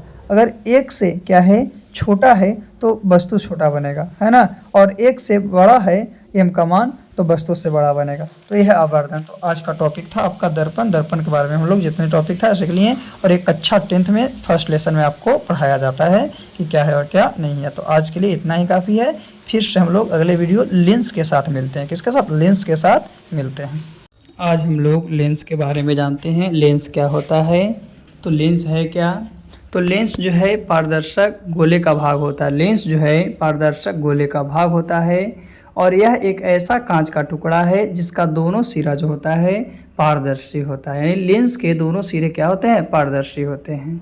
लेंस को यदि टुकड़ा में तोड़ा जाए, लेंस को अगर हम लोग टुकड़ा में तोड़ते हैं तो प्रत्येक टुकड़ा भी लेंस की भांति काम करेगा। लेंस को हम लोग टुकड़ा में तोड़ दिए तो जितने भी टुकड़ा टूटेगा वो सब लेंस की तरह काम करेगा।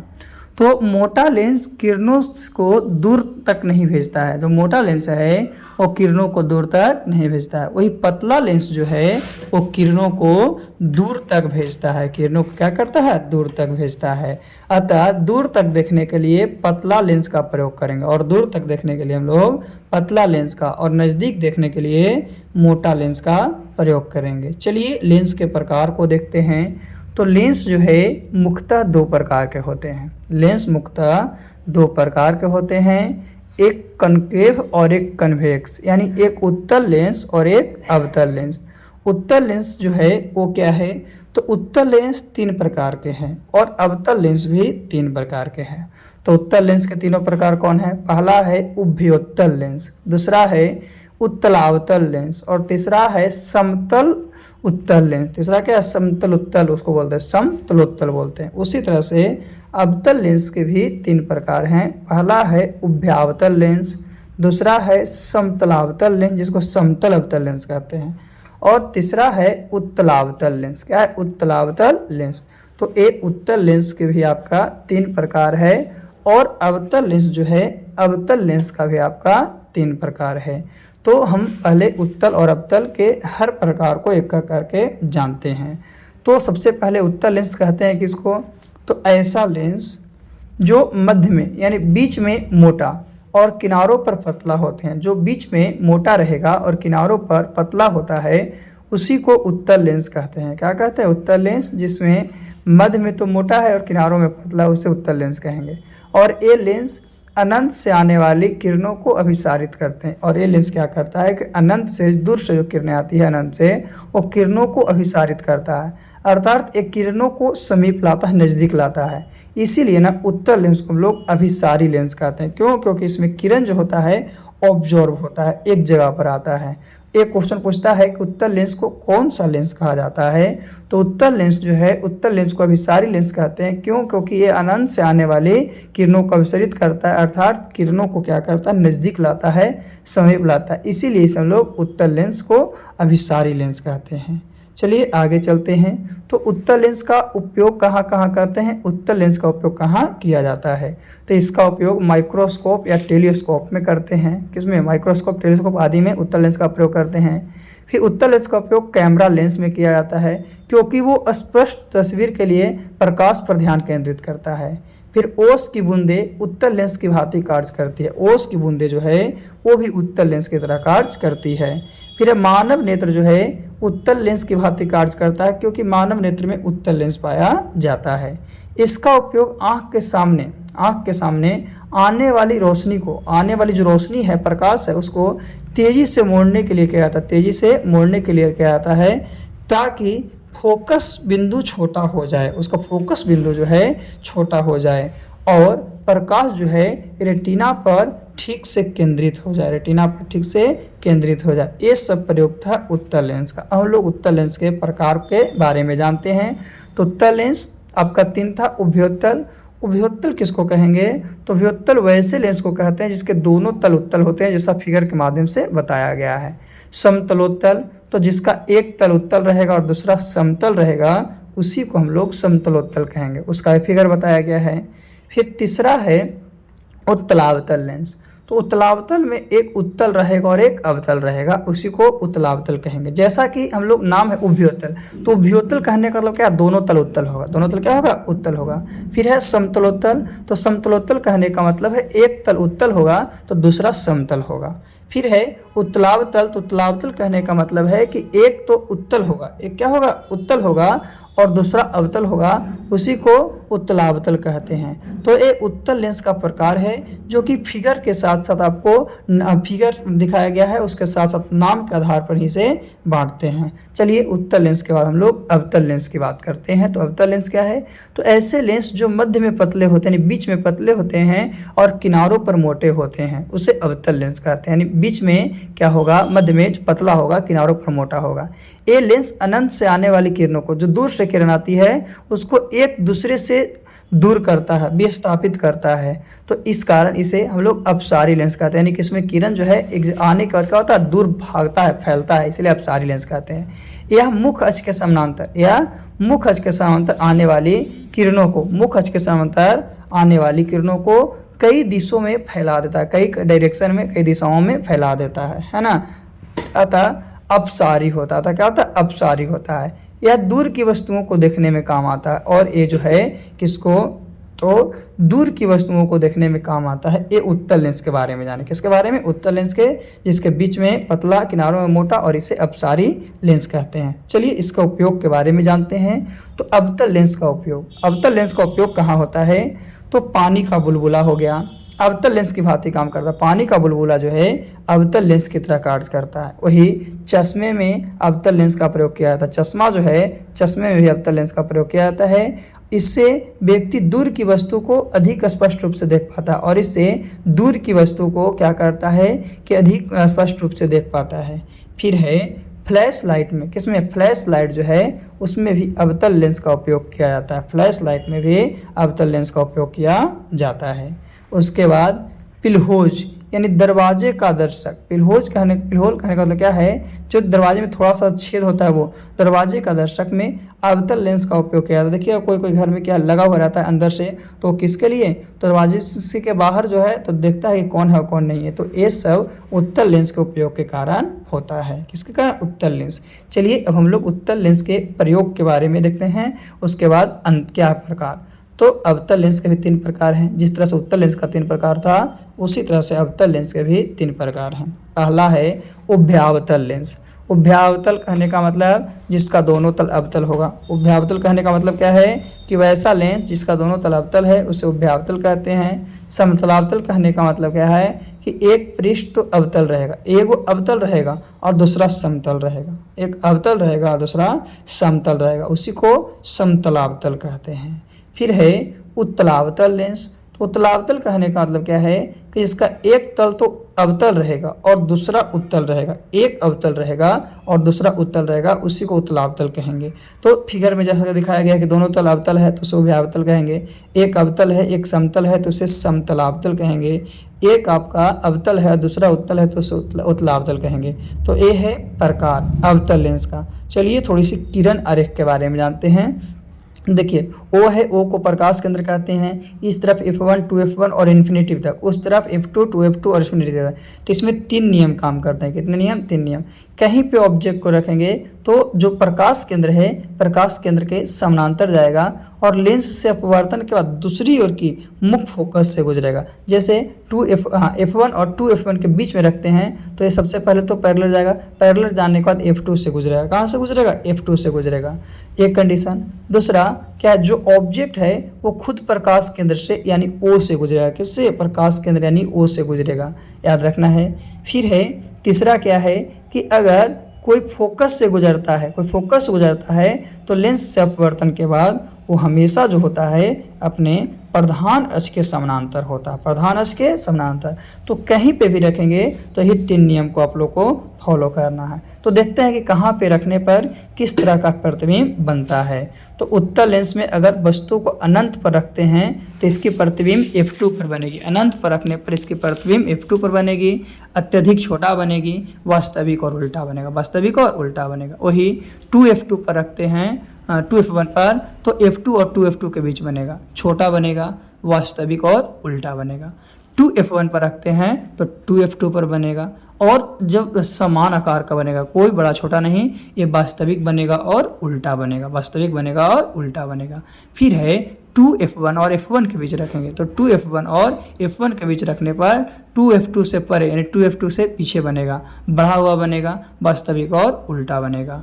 अगर f1 पर रखते हैं तो अनंत पर बनेगा और अत्यधिक बढ़ा हुआ बनेगा यानी वास्तविक और उल्टा बनेगा। लेकिन f1 और ऑप्टिकल केंद्र के बीच रखेंगे, प्रकाश केंद्र के बीच रखेंगे तो वस्तु की एक ही तरफ होगा, वस्तु के पीछे तो बढ़ा हुआ रहेगा, आभासी और सीधा होगा आगे। तो इस तरह से प्रतिबिंब देख लेते हैं। प्रतिबिंब दर्पण में पढ़े थे भी, लेंस में भी है कि प्रकाश किसी बिंदु से से परावर्तन या अपवर्तन, इसलिए परावर्तन या अपवर्तन बोला जाता है ताकि चाहे लेंस रहे या क्या रहे, दर्पण रहे, दोनों में आ जाएगा। तो जिस बिंदु पर वास्तव में मिलेगा यानी कि वास्तविक में मिलेगा उसी को वास्तविक प्रतिबिंब कहेंगे, जैसे कि फिगर में दिखाया गया है। फिर है आभासी या काल्पनिक प्रतिबिंब। तो प्रकाश किरण परावर्तन या अपवर्तन के बाद जिस बिंदु पर आते हुए प्रतीत होगी यानी पूरा आवेगा नहीं, आते हुए प्रतीत होगा तो उसको आभासी प्रतिबिंब कहेंगे। और वास्तविक प्रतिबिंब में सदैव उल्टा प्रतिबिंब बनता है। वास्तविक प्रतिबिंब है, वास्तविक प्रतिबिंब में सदैव उल्टा प्रतिबिंब बनता है। वही काल्पनिक प्रतिबिंब की बात करते हैं, आभासी प्रतिबिंब की बात करते हैं तो आभासी प्रतिबिंब में हमेशा सीधा प्रतिबिंब बनता है। कौन सा? आभासी प्रतिबिंब में हमेशा सीधा बनता है और इसमें जिस बिंदु पर आती है वो प्रतीत होती है, लेकिन वास्तविक में रियल रूप में आती है, वास्तविक में होता है ना। तो देखते हैं आगे। ये था प्रतिबिंब उत्तल और अवतल में। तो अवतल लेंस में भी वही करना है आपको, ज़्यादा कुछ नहीं काम है। वही कहाँ रख सकते हैं तो कहीं रखेंगे तो मुख्य फोकस से गुजरेगा, सब पहले समानांतर जाएगा, समानांतर जाने के बाद मुख्य फोकस से गुजरेगा और मुख्य फोकस के बाद क्या होगा कि आपका जो वस्तु रहेगा वो प्रकाश केंद्र से गुजरेगा। कहाँ से? प्रकाश केंद्र से गुजरेगा। तो जो उत्तल लेंस का प्रतिबिंब बनने का प्रक्रिया था वही अवतल लेंस के भी प्रतिबिंब बनने का प्रक्रिया है। लेकिन उत्तल लेंस में बहुत सारे प्रतिबिंब बनती है, 6 कंडीशन में बनता है ना। कहाँ? प्रकाश केंद्र और f1 के बीच, f1 और 2f1 के बीच, 2f1 और अनंत के बीच, f1 पर, 2f1 पर और अनंत पर। लेकिन इसमें उतना ज़्यादा कंडीशन में नहीं बनता, अवतल में नहीं बनता है। अवतल लेंस जो है, अवतल लेंस में आपका नहीं बनता है, लेकिन उत्तल लेंस था, उत्तल लेंस में बनता है। तो देखते हैं कि अवतल लेंस में कहाँ रखने पर कैसा कैसा प्रतिबिंब बनता है। इसमें 2 ही कंडीशन की, 2 ही स्थिति की प्रतिबिंब बनती है। चलिए देखते हैं। तो पहला है कि वस्तु अगर अनंत पर है, वस्तु अगर अनंत पर है अवतल लेंस में तो उसकी प्रतिबिंब की स्थिति f1 पर होगी। कहाँ होगी? f1 पर होगी। और वो प्रतिबिंब जो होगा अत्यधिक छोटा होगा, बिंदु आकार के। कैसा आकार के? बिंदु आकार के। और प्रतिबिंब कैसा होगा? तो आभासी होगा। तो आभासी है तो नेसेसरी है कि सीधा होगा, आभासी है तो नेसेसरी है कि सीधा होगा। फिर बात करते हैं अनंत और लेंस के प्रकाशिक केंद्र O, प्रकाशिक केंद्र O के बीच, लेंस और प्रकाश केंद्र के बीच जो रखते हैं तो वो प्रतिबिंब की जो प्रकृति है वो आपका f1 और प्रकाश केंद्र O के मध्य बनेगा, प्रकाश केंद्र यानी कि O के बीच बनेगा। और वस्तु से तो छोटा बनेगा, वस्तु से क्या बनेगा? छोटा बनेगा। उसके साथ साथ आभासी तथा सीधा बनेगा। तो अवतल लेंस से बना प्रतिबिंब आभासी तथा सीधा हमेशा होता है, लेकिन उत्तल लेंस से जो बनता है प्रतिबिंब वो आपका आभासी और क्या होता है? वास्तविक भी होता है। तो पूछेगा कौन सा ऐसा लेंस है जिसमें केवल आभासी प्रतिबिंब बनता है? तो अवतल लेंस। चलिए हम लोग आगे दृष्टि दोष की बात करते हैं। दृष्टि दोष क्या है? दृष्टि मतलब आँख, कमियाँ। तो विभिन्न कारणों से, अलग अलग कारणों से मानव नेत्र द्वारा वस्तु का स्पष्ट प्रतिबिंब रेटिना पर नहीं बन पाता है। कोई अलग अलग कारण है उससे मानव के रेटिना पर इमेज नहीं बन पाता है। तो इसी स्थिति को हम लोग क्या कहते हैं? दृष्टि दोष कहते हैं। क्या कहते हैं? दृष्टि दोष। यानी हमारा आँख जो है जब किसी वस्तु को नहीं देख पाता है तो उसी को हम लोग कहते हैं दृष्टि दोष, जो कि 4 प्रकार के होते हैं। कितने प्रकार के? 4 प्रकार के, जिसमें 3 बहुत इंपॉर्टेंट है। 3 के बारे में हम लोग जानेंगे इस वीडियो में। तो निकट दृष्टि दोष कौन कौन है? निकट दृष्टि दोष जिसको शॉर्ट साइडनेस बोलते हैं, दूर दृष्टि दोष जिसको हम लोग क्या फार साइडनेस बोलते हैं। निकट दृष्टि दोष और दूर दृष्टि दोष। तीसरा है जरा दूरदर्शिता जिसको प्राय पीओ बोलते हैं। और अबिंदुकता, क्या है? अबिंदुकता जिसे एस्टिग्मेटिज्म बोलते हैं। तो ये 4 प्रकार के दृष्टि दोष है, निकट दृष्टि दोष, दूर दृष्टि दोष, जरा दूरदर्शिता और अबिंदुकता। चलिए एक एक करके जानते हैं। तो सबसे पहले निकट दृष्टि दोष अथवा मायोपिया है ना। निकट दृष्टि दोष को मायोपिया कहा जाता है। तो ऐसी दृष्टि दोष जिसमें कोई व्यक्ति निकट की वस्तु को स्पष्ट देखता है। निकट दृष्टि दोष वाला ना तो निकट वाला दिखेगा लेकिन दूर वाला नहीं दिखेगा। यह दृष्टि दोष तब उत्पन्न होता है जब लेंस और रेटिना के मध्य की फोकस दूरी, लेंस और रेटिना है वो दोनों की फोकस दूरी अगर बढ़ जाती है तो निकट दृष्टि दोष होता है ना। तो निकट दृष्टि दोष में निकट की वस्तु को स्पष्ट देखा जा सकता है लेकिन दूर की वस्तु को स्पष्ट नहीं देखा जाता। इसमें होता क्या है कि नेत्र लेंस और रेटिना है उसके बीच का जो दूरी होता है, फोकस दूरी, वो क्या होता है, बढ़ जाता है ना। आगे तो निकट दृष्टि दोष के उपचार के लिए, निकट दृष्टि दोष है उसके उपचार के लिए हम लोग एक प्रकार का लेंस का प्रयोग करते हैं। उस लेंस का नाम है अवतल लेंस। क्या नाम है? अवतल लेंस। तो एक क्वेश्चन हर बार एग्जाम में पूछता है करीब करीब कि निकट दृष्टि दोष के उपचार के लिए कौन सा लेंस? तो अवतल लेंस। क्यों? क्योंकि यह लेंस तथा रेटिना के मध्य की निकट को बिंदु पर ले आता है। क्या करता है? निकट के बिंदु को ले आता है। तो यह है आपका निकट दृष्टि दोष। आगे दूर दृष्टि दोष, जिसको हाइपेरिया के नाम से जानते हैं। किसके? हाइपेरिया के नाम से जानते हैं। तो दूर दृष्टि दोष या हाइपेरिया ऐसी दृष्टि दोष है जिसमें व्यक्ति से कम दूरी पर स्थित वस्तु को नहीं देखता, यानी कि नज़दीक जो वस्तु है उसको नहीं देखता है, नज़दीक वाले को नहीं देख पाता है, लेकिन दूर वाले वस्तु को वो स्पष्ट रूप से देखेगा। यानी 25 सेंटीमीटर से कम दूरी को नहीं देख सकता है लेकिन 25 सेंटीमीटर से दूर की दूरी को देख सकता है। यह दृष्टि दोष जब उत्पन्न होता है जब नेत्र लेंस और रेटिना के मध्य फोकस दूरी कम हो जाता है। उसमें बढ़ जाने से होता है तो इसमें कम हो जाने से होता है ना। आगे तो इस जो दृष्टि दोष है, दूर दृष्टि दोष के उपचार के लिए हम लोग उत्तल लेंस का प्रयोग करते हैं। किसके लिए? तो दूर दृष्टि दोष के लिए हम लोग जनरली उत्तल लेंस का प्रयोग करते हैं। तो ये था आपका दूर दृष्टि दोष, जिसमें दूर की वस्तु को क्या है, देखा जा सकता है, और निकट दृष्टि दोष में निकट की वस्तु को देखा जाता है, यानी ऑपोजिट है। दूर दृष्टि है ना तो दूरे वाला दिखेगा, नज़दीक दृष्टि है ना तो नज़दीक वाला दिखेगा। चलिए आगे चलते हैं। तो आगे है जरा दुर्दशा। जरा दुर्दशा क्या है? तो व्यक्ति की उम्र बढ़ने के साथ, व्यक्ति की जब उम्र बढ़ता है, प्रौढ़ावस्था आता है, तो प्रौढ़ावस्था जो है आपका वृद्धावस्था में नेत्र लेंस में लचनशीलता आती है और जिससे ना तो पास की वस्तु दिखाई देगा और ना ही दूर की वस्तु दिखाई देगा, जिसको मोतियाबिंद कहते हैं, है ना। ना पास की दिखाई देगा और ना दूर की वस्तु दिखाई देगा। तो इस दृष्टि दोष को हम लोग जरा दूरदर्शिता कहते हैं। क्या कहते हैं? जरा दूरदर्शिता। और इसमें ना हम लोग उत्तल और अवतल दोनों लेंस का प्रयोग करते हैं। उत्तल और अवतल दोनों लेंस का प्रयोग करते हैं, इसीलिए इसे हम लोग द्विफोक्सी लेंस के नाम से जानते हैं या बायोफोकल लेंस के नाम से जानते हैं। जैसे कि एक चश्मा का फिगर दिया गया, उसमें अवतल और उत्तल, यानी कि उत्तल जो होता है नीचे होता है, उत्तल जो होता है नीचे होता है और अवतल ऊपर होता है। तो जरा दूरदर्शिता में दोनों लेंस होते हैं, अवतल लेंस और उत्तल लेंस दोनों का उपयोग किया जाता है ना। तो कौन सा? जरा दूरदर्शिता में, ठीक है ना। चलिए आगे, अबिंदुकता है तो किसी भी उम्र में हो सकता है ना, अबिंदुकता, जिसके लिए बेलनाकार लेंस। आगे लेंस सूत्र क्या है? तो लेंस सूत्र आपका है 1/v माइनस 1/u बराबर 1/f। यही अगर प्लस रहता तो दर्पण सूत्र होता। तो लेंस सूत्र 1/f बराबर 1/v माइनस 1/u, जहाँ f क्या है? तो f फोकस दूरी है, v क्या है? तो v जो है आपका प्रतिबिंब की दूरी है, u क्या है? तो u जो है वस्तु की दूरी है। तो उत्तल लेंस में वस्तु दूरी ऋणात्मक और बाकी आपका जो प्रतिबिंब दूरी होता है वो धनात्मक, और फोकस दूरी भी धनात्मक। इसमें उत्तल लेंस में केवल एक ही ऋणात्मक होता है, कौन?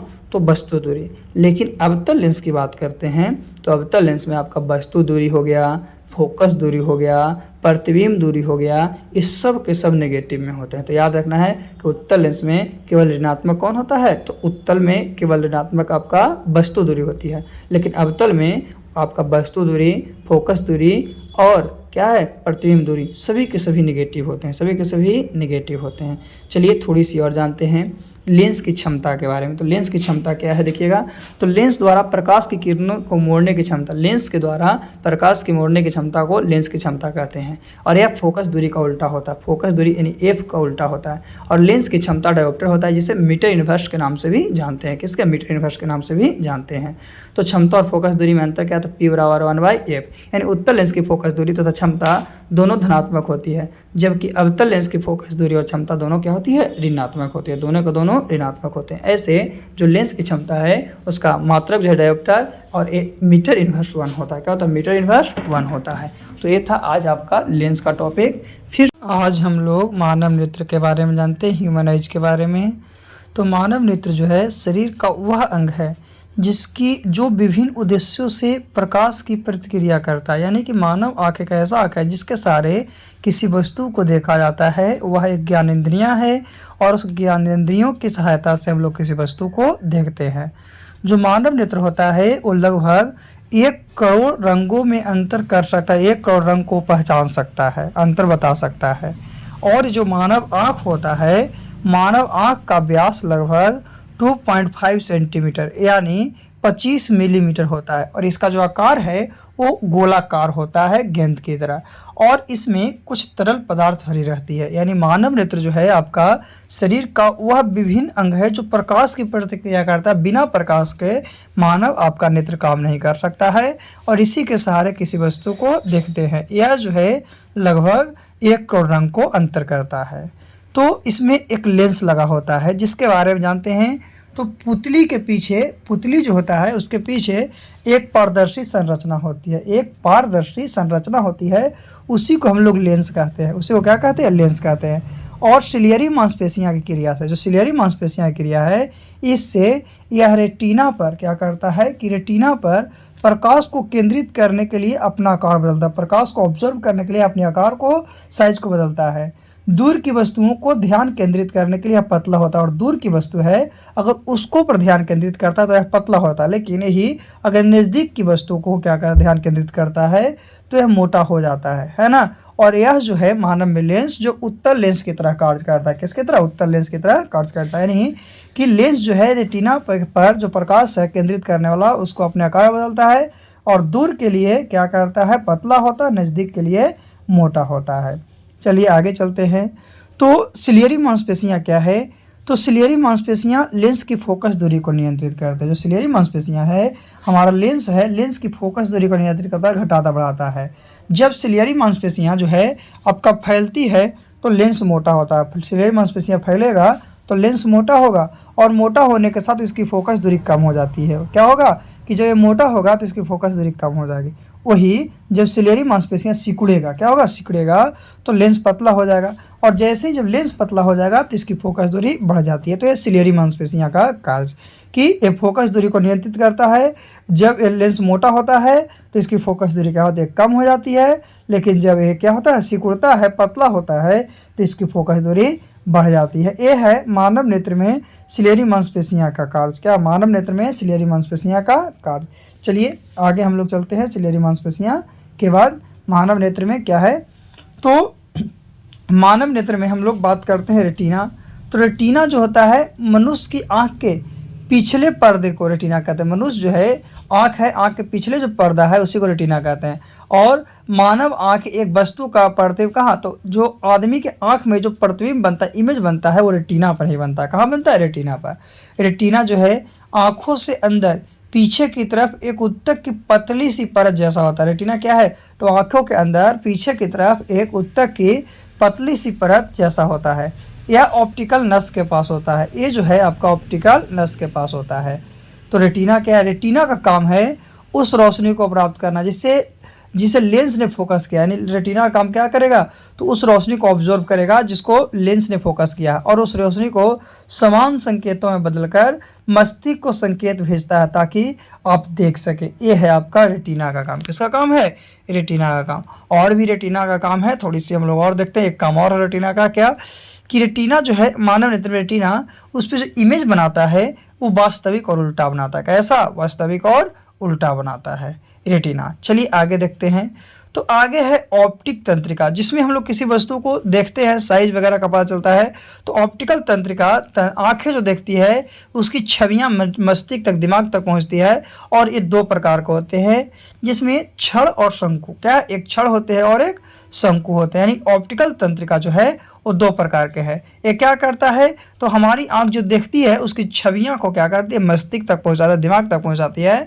और ये जो होती है वो आपका 2 प्रकार की होती है, जिसमें एक क्षण होते हैं और एक शंकु होते हैं। यानी कॉन्स होते हैं और रोड होते हैं। कॉन्स होते हैं और क्या होते हैं? रोड होते हैं। तो ये है आपका ऑप्टिकल तंत्रिका। चलिए हम लोग क्षण और शंकु के बारे में जानते हैं कि क्षण और शंकु क्या होता है। तो सबसे पहले रॉड सेल के बारे में जानते हैं। तो ऐसी कोशिका जो लंबी, पतली और बेलनाकार होती है, जो रॉड सेल होते हैं, जो आपका क्या है कि शंकु कोशिका मतलब कि लंबी, पतली और बेलनाकार होती है, अथवा ऐसी कोशिका जिसका आकार दंडाकार होती है उसी को रॉड शेप कहते हैं। क्या कहते हैं? रॉड शेप कहते हैं। और यह प्रकाश की मात्रा को इंगित करता है। ये जो है रॉड्स, जो है रॉड्स का काम क्या है? प्रकाश की मात्रा को इंगित करना, और इसी के माध्यम से कम प्रकाश में भी देखा जाता है। अगर रॉड सेल नहीं रहेगा तो हम लोग कम प्रकाश में किसी वस्तु को नहीं देख सकते। यही बात है कि उल्लू जो है, उल्लू को दृष्टिपटल में, उल्लू जो है, उल्लू को दृष्टिपटल में बड़ी संख्या में रोड सेल होते हैं और वही कारण है कि उससे रात में भी दिखाई देता है। तो रोड का आपका रोड का काम ये हो गया। और कोण जो है, कोण जो है किसी वस्तु के क्या करता है, आकार को, किसी वस्तु के आकार को बतलाता है कि कैसा है, कौन सा साइज का है ना। तो ये है आपका रोड्स और कोण। ऑप्टिकल नर्वस के भाग हैं दोनों, ऑप्टिकल नर्वस के भाग हैं। आगे हम लोग देखते हैं अंधबिंदु, ब्लाइंड स्पॉट किसको कहते हैं। तो यह जो है लेंस और रेटिना के बीच का भाग है। जो अंधबिंदु है लेंस और रेटिना के मध्य का भाग है, बीच का भाग है, जहाँ प्रकाश पहुँच जाता है किंतु वहाँ पे इमेज नहीं बनता। प्रकाश तो पहुँचेगा लेकिन इमेज नहीं बनेगा। वह बिंदु को हम लोग क्या कहते हैं, अंधबिंदु कहते हैं, ब्लाइंड स्पॉट के नाम से जानते हैं। फिर एक होता है पित्त बिंदु जिसको येलो स्पॉट कहते हैं। तो ये जो है रेटिना में क्या है, मध्य में एक वृत्ताकार पीला बिंदु होता है, बीच में एक पीला बिंदु होता है और इसका अन्य नाम क्या है, मैकुला। क्या नाम है, मैकुला, जिस पर बना हुआ प्रत्यय स्पष्ट दिखाई देता है। इस पे जो इमेज बनता है वो इमेज हमें स्पष्ट रूप से क्लियर दिखाई देता है। तो इस पॉइंट को हम लोग येलो पॉइंट कहते हैं। तो अभी हम लोग ब्लाइंड पॉइंट यानी अंध बिंदु और येलो पॉइंट यानी पित्त बिंदु के बारे में जान चुके हैं, है ना। चलिए अब हम लोग जानते हैं आगे दृष्टि दोष के बारे में, आँख के बारे में इतना जाने। चलिए दृष्टि दोष क्या है। तो दृष्टि दोष कहने का मतलब क्या है कि अलग अलग कारणों से मानव नेत्र, अलग अलग कारणों से मानव नेत्र क्या है कि मानव नेत्र द्वारा वस्तुओं का स्पष्ट प्रतिबिंब रेटिना पर नहीं बनता। यानी कि अलग अलग कारण से, बहुत प्रकार के या कोई भी कारण से जो है क्या करता है कि अगर किसी वस्तु को इमेज आँख पर नहीं बन पाता है तो इस प्रकार के कंडीशन को हम लोग दृष्टि दोष कहते हैं। क्या कहते हैं, दृष्टि दोष कहते हैं। और दृष्टि दोष 4 प्रकार का होता है। कौन, दृष्टि दोष 4 प्रकार के। पहला जो है वो है निकट दृष्टि दोष, दूसरा है वो है दूरदृष्टि दोष, तीसरा है वो है जरा दूरदर्शिता और चौथा है अबिंदुकता। याद रखिएगा, कहीं कहीं पे आपको 3 को ही देगा लेकिन रियलिटी में दृष्टि दोष के जो है 4 प्रकार है। कौन कौन है, निकट दृष्टि दोष, दूर दृष्टि दोष, जरा दूरदर्शिता और अबिंदुकता। ये चारों दृष्टि दोष के बारे में हम लोग एक एक करके पढ़ते हैं, एक एक करके चारों दृष्टि दोष के बारे में हम लोग पढ़ते हैं कि क्या है और क्या नहीं है। तो सबसे पहला निकट दृष्टि दोष। निकट दृष्टि दोष जिस व्यक्ति को होगा, निकट की वस्तु क्या होगा, दिखाई देगा, लेकिन दूर की वस्तु साफ साफ दिखाई नहीं देगा। इसमें प्रतिबिंब जो है रेटिना के आगे बनता है। ये जो निकट दृष्टि दोष होगा इसमें प्रतिबिंब का रेटिना के आगे बनेगा। इसमें नेत्र गोलक बढ़ जाता है और फोकस दूरी कम हो जाती है, लेंस की क्षमता बढ़ जाती है। इसका प्रभाव क्या होता है कि निकट की वस्तु दिखेगी लेकिन दूर की वस्तु नहीं दिखेगी। और निकट दृष्टि दोष की बात करते हैं तो निकट दृष्टि दोष में अगर हो जाता है तो इसको उपचार के लिए अवतल लेंस यानी अपसारी लेंस से बने चश्मे का प्रयोग किया जाता है। यानी याद रखना है कि निकट दृष्टि दोष है उसमें निकट की वस्तु दिखेगा लेकिन दूर की वस्तु नहीं दिखेगा। साथ ही इसमें प्रतिबिंब कहाँ बनता है, निकट दृष्टि दोष में तो रेटिना के आगे बनता है। और इसको उपचार के लिए हम लोग कौन सा लेंस का प्रयोग करते हैं, तो निकट दृष्टि दोष को उपचार के लिए हम लोग अवतल लेंस का प्रयोग करते हैं, अपसारी लेंस का प्रयोग करते हैं, उसी चश्मे का प्रयोग करते हैं। चलिए आगे फिर है दूरदृष्टि दोष। तो दूरदृष्टि दोष में दूर की वस्तु दिखाई देगा। दूरदृष्टि दोष अगर हो गया है तो दूर की वस्तु तो दिखाई देगा ही लेकिन नज़दीक की वस्तु आपको दिखाई नहीं देगा। और इसमें प्रतिबिंब कहाँ बनेगा, तो उसमें रेटिना के आगे बनता है निकट में, तो दूर में रेटिना के पीछे बनता है। इसमें नेत्र गोलक क्या हो जाएगा, तो नेत्र गोलक घट जाएगा, लेंस की क्षमता भी घट जाएगी लेकिन फोकस दूरी क्या हो जाएगी, बढ़ जाएगी। इसका प्रभाव क्या होगा, इफेक्टर क्या होगा कि दूर की वस्तु तो दिखेगी लेकिन नज़दीक की वस्तु नहीं दिखेगी। दूर की वस्तु दिखेगी लेकिन नज़दीक की वस्तु नहीं दिखेगी। और इस दोष को उपचार के लिए, दूरदृष्टि दोष को उपचार के लिए हम लोग उत्तल लेंस का प्रयोग करते हैं, उत्तल लेंस के चश्मे का प्रयोग करते हैं। और उत्तल लेंस को अभिसारी लेंस कहते हैं। क्या कहते हैं, उत्तल लेंस को अभिसारी लेंस। यानी दूरदृष्टि दोष में दूर वाला तो दिखेगा लेकिन नज़दीक वाला नहीं दिखेगा। इसमें प्रतिबिंब कहाँ बनेगा, तो रेटिना के पीछे बनेगा। इसके लिए उत्तल लेंस का प्रयोग करेंगे। चलिए दूरदृष्टि दोष के बाद हम लोग चलते हैं जरा दूरदर्शिता के लिए। तो इसमें असमंजन क्षमता घट जाने के कारण, असमंजन क्षमता है उसको घट जाने के कारण न दूर की वस्तु दिखेगा और न नज़दीक की वस्तु दिखेगा। तो दृष्टि दोष है जरा दूरदर्शिता, तो जरा दृष्टि दोष में आपका ना ही नज़दीक की वस्तु दिखेगा और ना ही दूर की वस्तु दिखेगा। क्यों, क्योंकि इसमें समंजन क्षमता कम हो जाती है और ये अधिकतर बुढ़ापे में होता है। ये जो है जरा दूरदर्शिता रोग ये अधिकतर बुढ़ापे में होता है। इसके उपचार के लिए हम लोग द्विफोकल लेंस का प्रयोग करते हैं। द्विफोकल कहने का मतलब जिसमें 2 लेंस होता है ना, एक उत्तल होता है और एक अवतल होता है। तो उत्तल लेंस जो होता है वो आपका चश्मे के नीचे वाले पार्ट में रहता है। उत्तल जो है चश्मे के नीचे वाले पार्ट में रहता है, अवतल जो है चश्मे के ऊपर वाले पार्ट में रहता है। तो याद रखना है कि जरा दुर्दशा को द्विफोक्सीय लेंस कहते हैं, या इसी को हम लोग बायोफोकल लेंस के भी नाम से जानते हैं। किसके? बायोफोकल लेंस के नाम से जानते हैं। और इसमें दो लेंस होते हैं, एक उत्तल और एक अवतल। चलिए जरा दुर्दशा के बाद हम लोग अबिंदुकता की बात करते हैं। तो अबिंदुकता क्या होता है? अबिंदुकता क्या है? तो अबिंदुकता जो दृष्टिदोष है, इसमें ऊर्ध्वाधर रखी हुई वस्तु तिरछा दिखाई देता है। ऊर्ध्वाधर वर्टिकल रखा हुआ वस्तु तो कैसा दिखाई देगा? तिरछा दिखाई देगा। किसमें? अबिंदुकता में।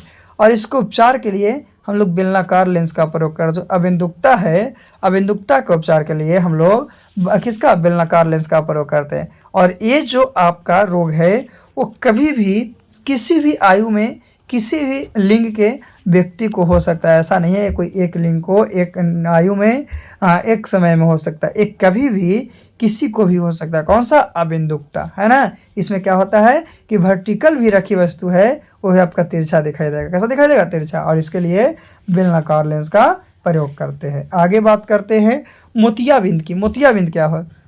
तो इसमें नेत्र जो है लेंस दुधिया और धुंधला हो जाता है। जो मोतियाबिंद हो गया तो लेंस कैसा होगा? दुधिया हो जाएगा और धुंधला हो जाएगा, जिससे प्रकाश की किरण पूर्ण रूप से अपवर्तन नहीं होता। और यही कारण है कि प्रकाश की किरण जो है पूर्ण रूप से अपवर्तन नहीं होता है, जिसके कारण स्पष्ट प्रतिबिंब रेटिना पर नहीं बनता। इसका रियल इमेज रेटिना पर नहीं बन पाता है। और यह बीमारी बुढ़ापे में होता है। कहाँ होता है? बुढ़ापे में। क्यों? क्योंकि मोतियाबिंद जब विकसित होता है जब आँख में लेंस के प्रोटीन की एक परत बनाने लगता है। जब आँख है उसमें लेंस के प्रोटीन की एक परत बनने लगती है तो ये होता है। इसमें लेंस पर मांस आ जाता है। इसमें जो लेंस है उस पर क्या? मांस आ जाता है, जिसे ऑपरेशन के द्वारा निकाल दिया जाता है। और ऑपरेशन करके इसे क्या किया जाता है? निकाल दिया जाता है। तो इस प्रकार मोतियाबिंद जो है आपका का ही एक बीमारी है, जो कि बुढ़ापे में होता है। और इसमें लेंस के ऊपर क्या होता है? मांस आ जाता है, जिससे ऑपरेशन के द्वारा क्या होता है? उसे हटा दिया जाता है, निकाल दिया जाता है।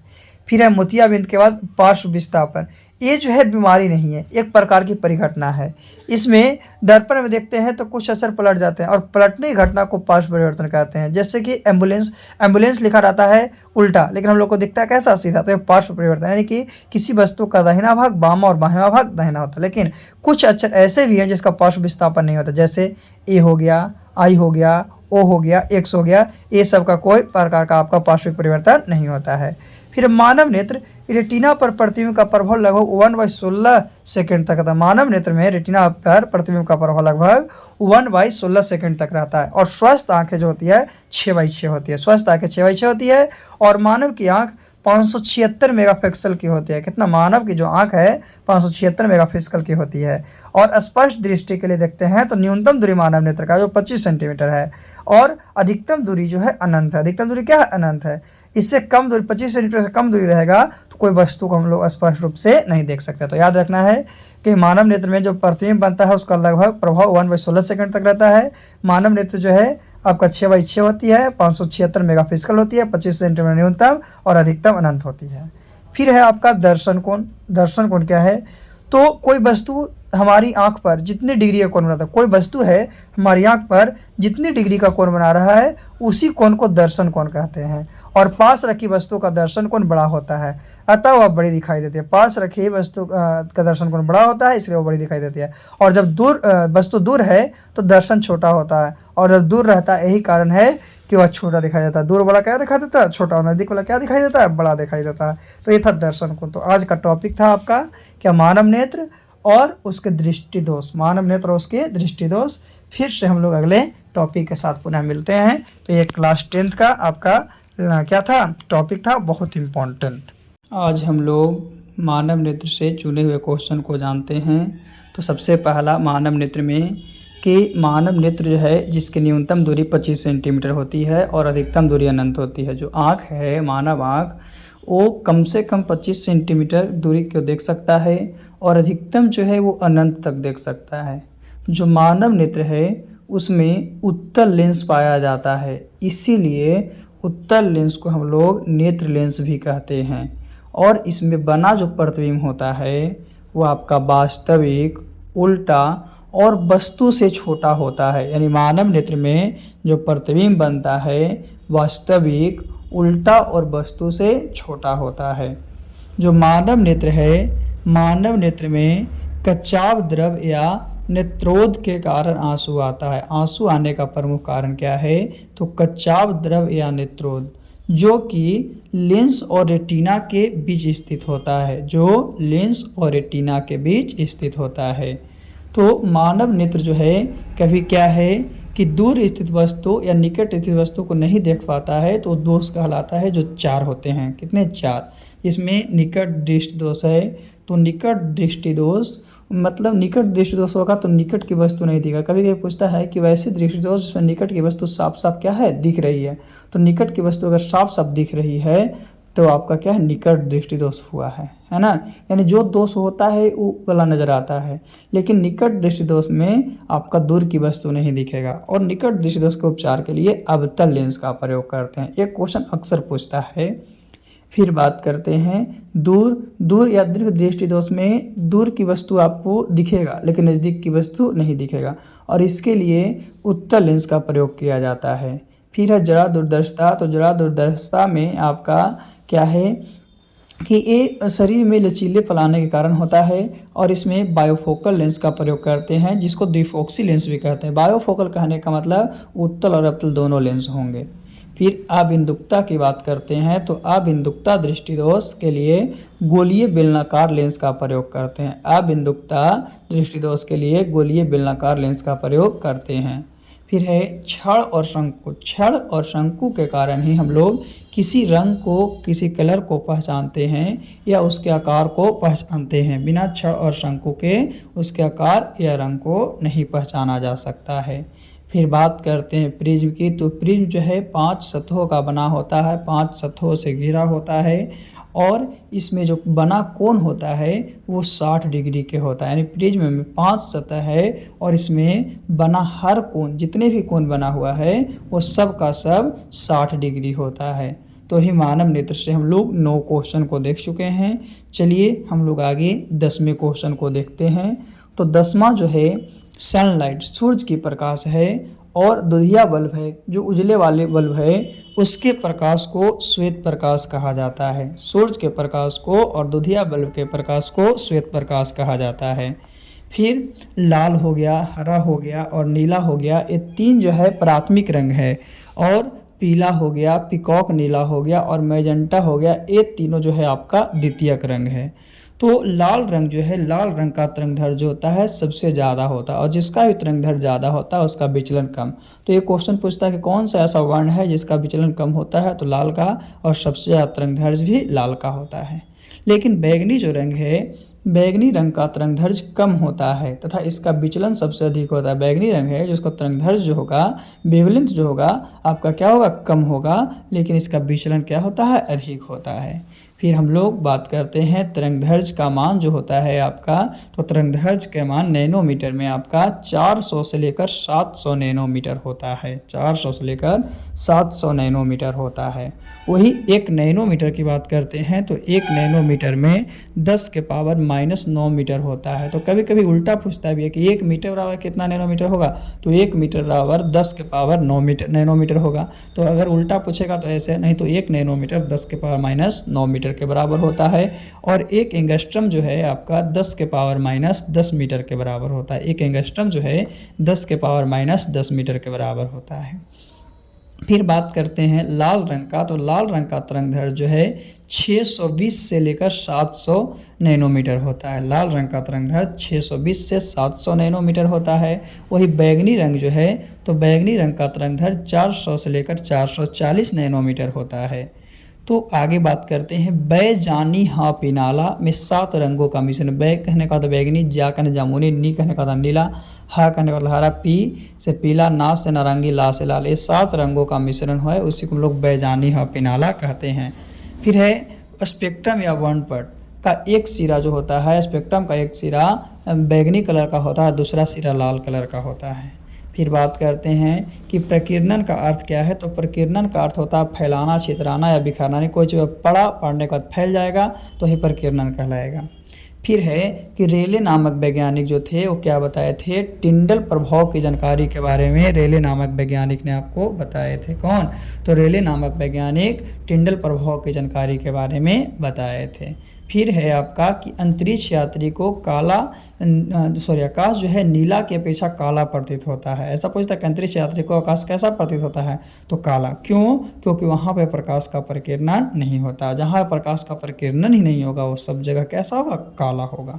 चलिए आगे बात करते हैं। मानव नेत्र जो है उसमें रेटिना पर बना प्रतिबिंब लगभग 1/16 सेकंड तक रहता है। अगर किसी चीज़ को हम लोग देखते हैं तो उसका इमेज हमारी आंखों तक बनता है, वो 1/16 सेकंड तक होता है। फिर है मानव नेत्र के दृष्टि पटल पर किसी वस्तु का प्रतिबिंब, अगर हम लोग किसी वस्तु को देखते हैं तो हमारे आँख का जो रेटिना है दृष्टि पटल उसी पे किसी वस्तु का इमेज बनता है। फिर है नेत्रदान अगर कोई व्यक्ति करता है तो नेत्रदान करते समय वो आँखों के कॉर्निया को दान में दिया जाता है, आँखों के कॉर्निया को दान में दिया जाता है। फिर है श्वेत प्रकाश, तो श्वेत प्रकाश को अलग अलग रंगों में विभक्त होने की घटना वर्ण विक्षेपण कहलाती है। और यही वर्ण विक्षेपण के उपरांत 7 रंगों की एक रंगीन पट्टी दिखाई देती है। वही 7 रंगों की रंगीन पट्टी को स्पेक्ट्रम या वर्णपट कहा जाता है। तो ये क्वेश्चन पूछता है कि श्वेत प्रकाश को कितने रंगों में मतलब विभिन्न रंगों में विभक्त होने की घटना क्या कहेंगे, तो वर्ण विक्षेपण कहेंगे। फिर न्यूटन ने सबसे पहले, न्यूटन ही जो व्यक्ति थे सर आइजैक न्यूटन जो पूरा नाम था, यही सबसे पहले कांच की प्रिज्म की मदद से सूरज की रोशनी का स्पेक्ट्रम प्राप्त किया था। पूछता है कि सूरज की रोशनी का स्पेक्ट्रम सबसे पहले कौन प्राप्त किए थे, तो न्यूटन ने। किससे? तो प्रिज्म की मदद से। फिर है कि किसी माध्यम में छोटे छोटे कणों के निलंबन, कोई माध्यम है उसमें छोटे छोटे कणों के निलंबन जो है उसी को कोलाइड कहते हैं। फिर है सूर्योदय या सूर्यास्त, यानी सूर्य को उगते समय या सूर्य को डूबते समय सूर्य का रंग जो होता है लाल होता है, जबकि दोपहर में यह कैसा होता है, सफ़ेद होता है। दोपहर में सूर्य का रंग कैसा होता है, सफ़ेद होता है। फिर है नेत्र गोलक का आकार लगभग गोलाकार होता है। नेत्र जो गोलक है उसका आकार लगभग गोलाकार होता है, जिसका व्यास लगभग 2.3 सेंटीमीटर होता है। कितना? 2.3 सेंटीमीटर होता है। और अर्धवृत्ताकार आकार पट्टी को हम लोग क्या कहते हैं, इंद्रधनुष कहते हैं। अर्धवृत्ताकार पट्टी जो बनता है उसी को हम लोग इंद्रधनुष के नाम से जानते हैं। फिर है कि आँख के पीछे जो रेटिना है वो कैमरे में फिल्म की तरह काम करता है। कैमरे में जो जिस तरह फिल्म काम करता है, मतलब कि रील्स का, उसी तरह से आँख में रेटिना जो है कैमरे में फिल्म की तरह कार्य करता है। फिर नेत्र गोलक बात करते हैं, तो नेत्र गोलक के सबसे सूक्ष्म ग्राही परत को रेटिना कहते हैं। नेत्र गोलक के सबसे सूक्ष्म ग्राही परत को रेटिना कहा जाता है। तो ये आपका मानव नेत्र का सबसे इम्पोर्टेंट चुना हुआ क्वेश्चन था, जो कि आपको एग्ज़ाम में अक्सर पूछा जाता है।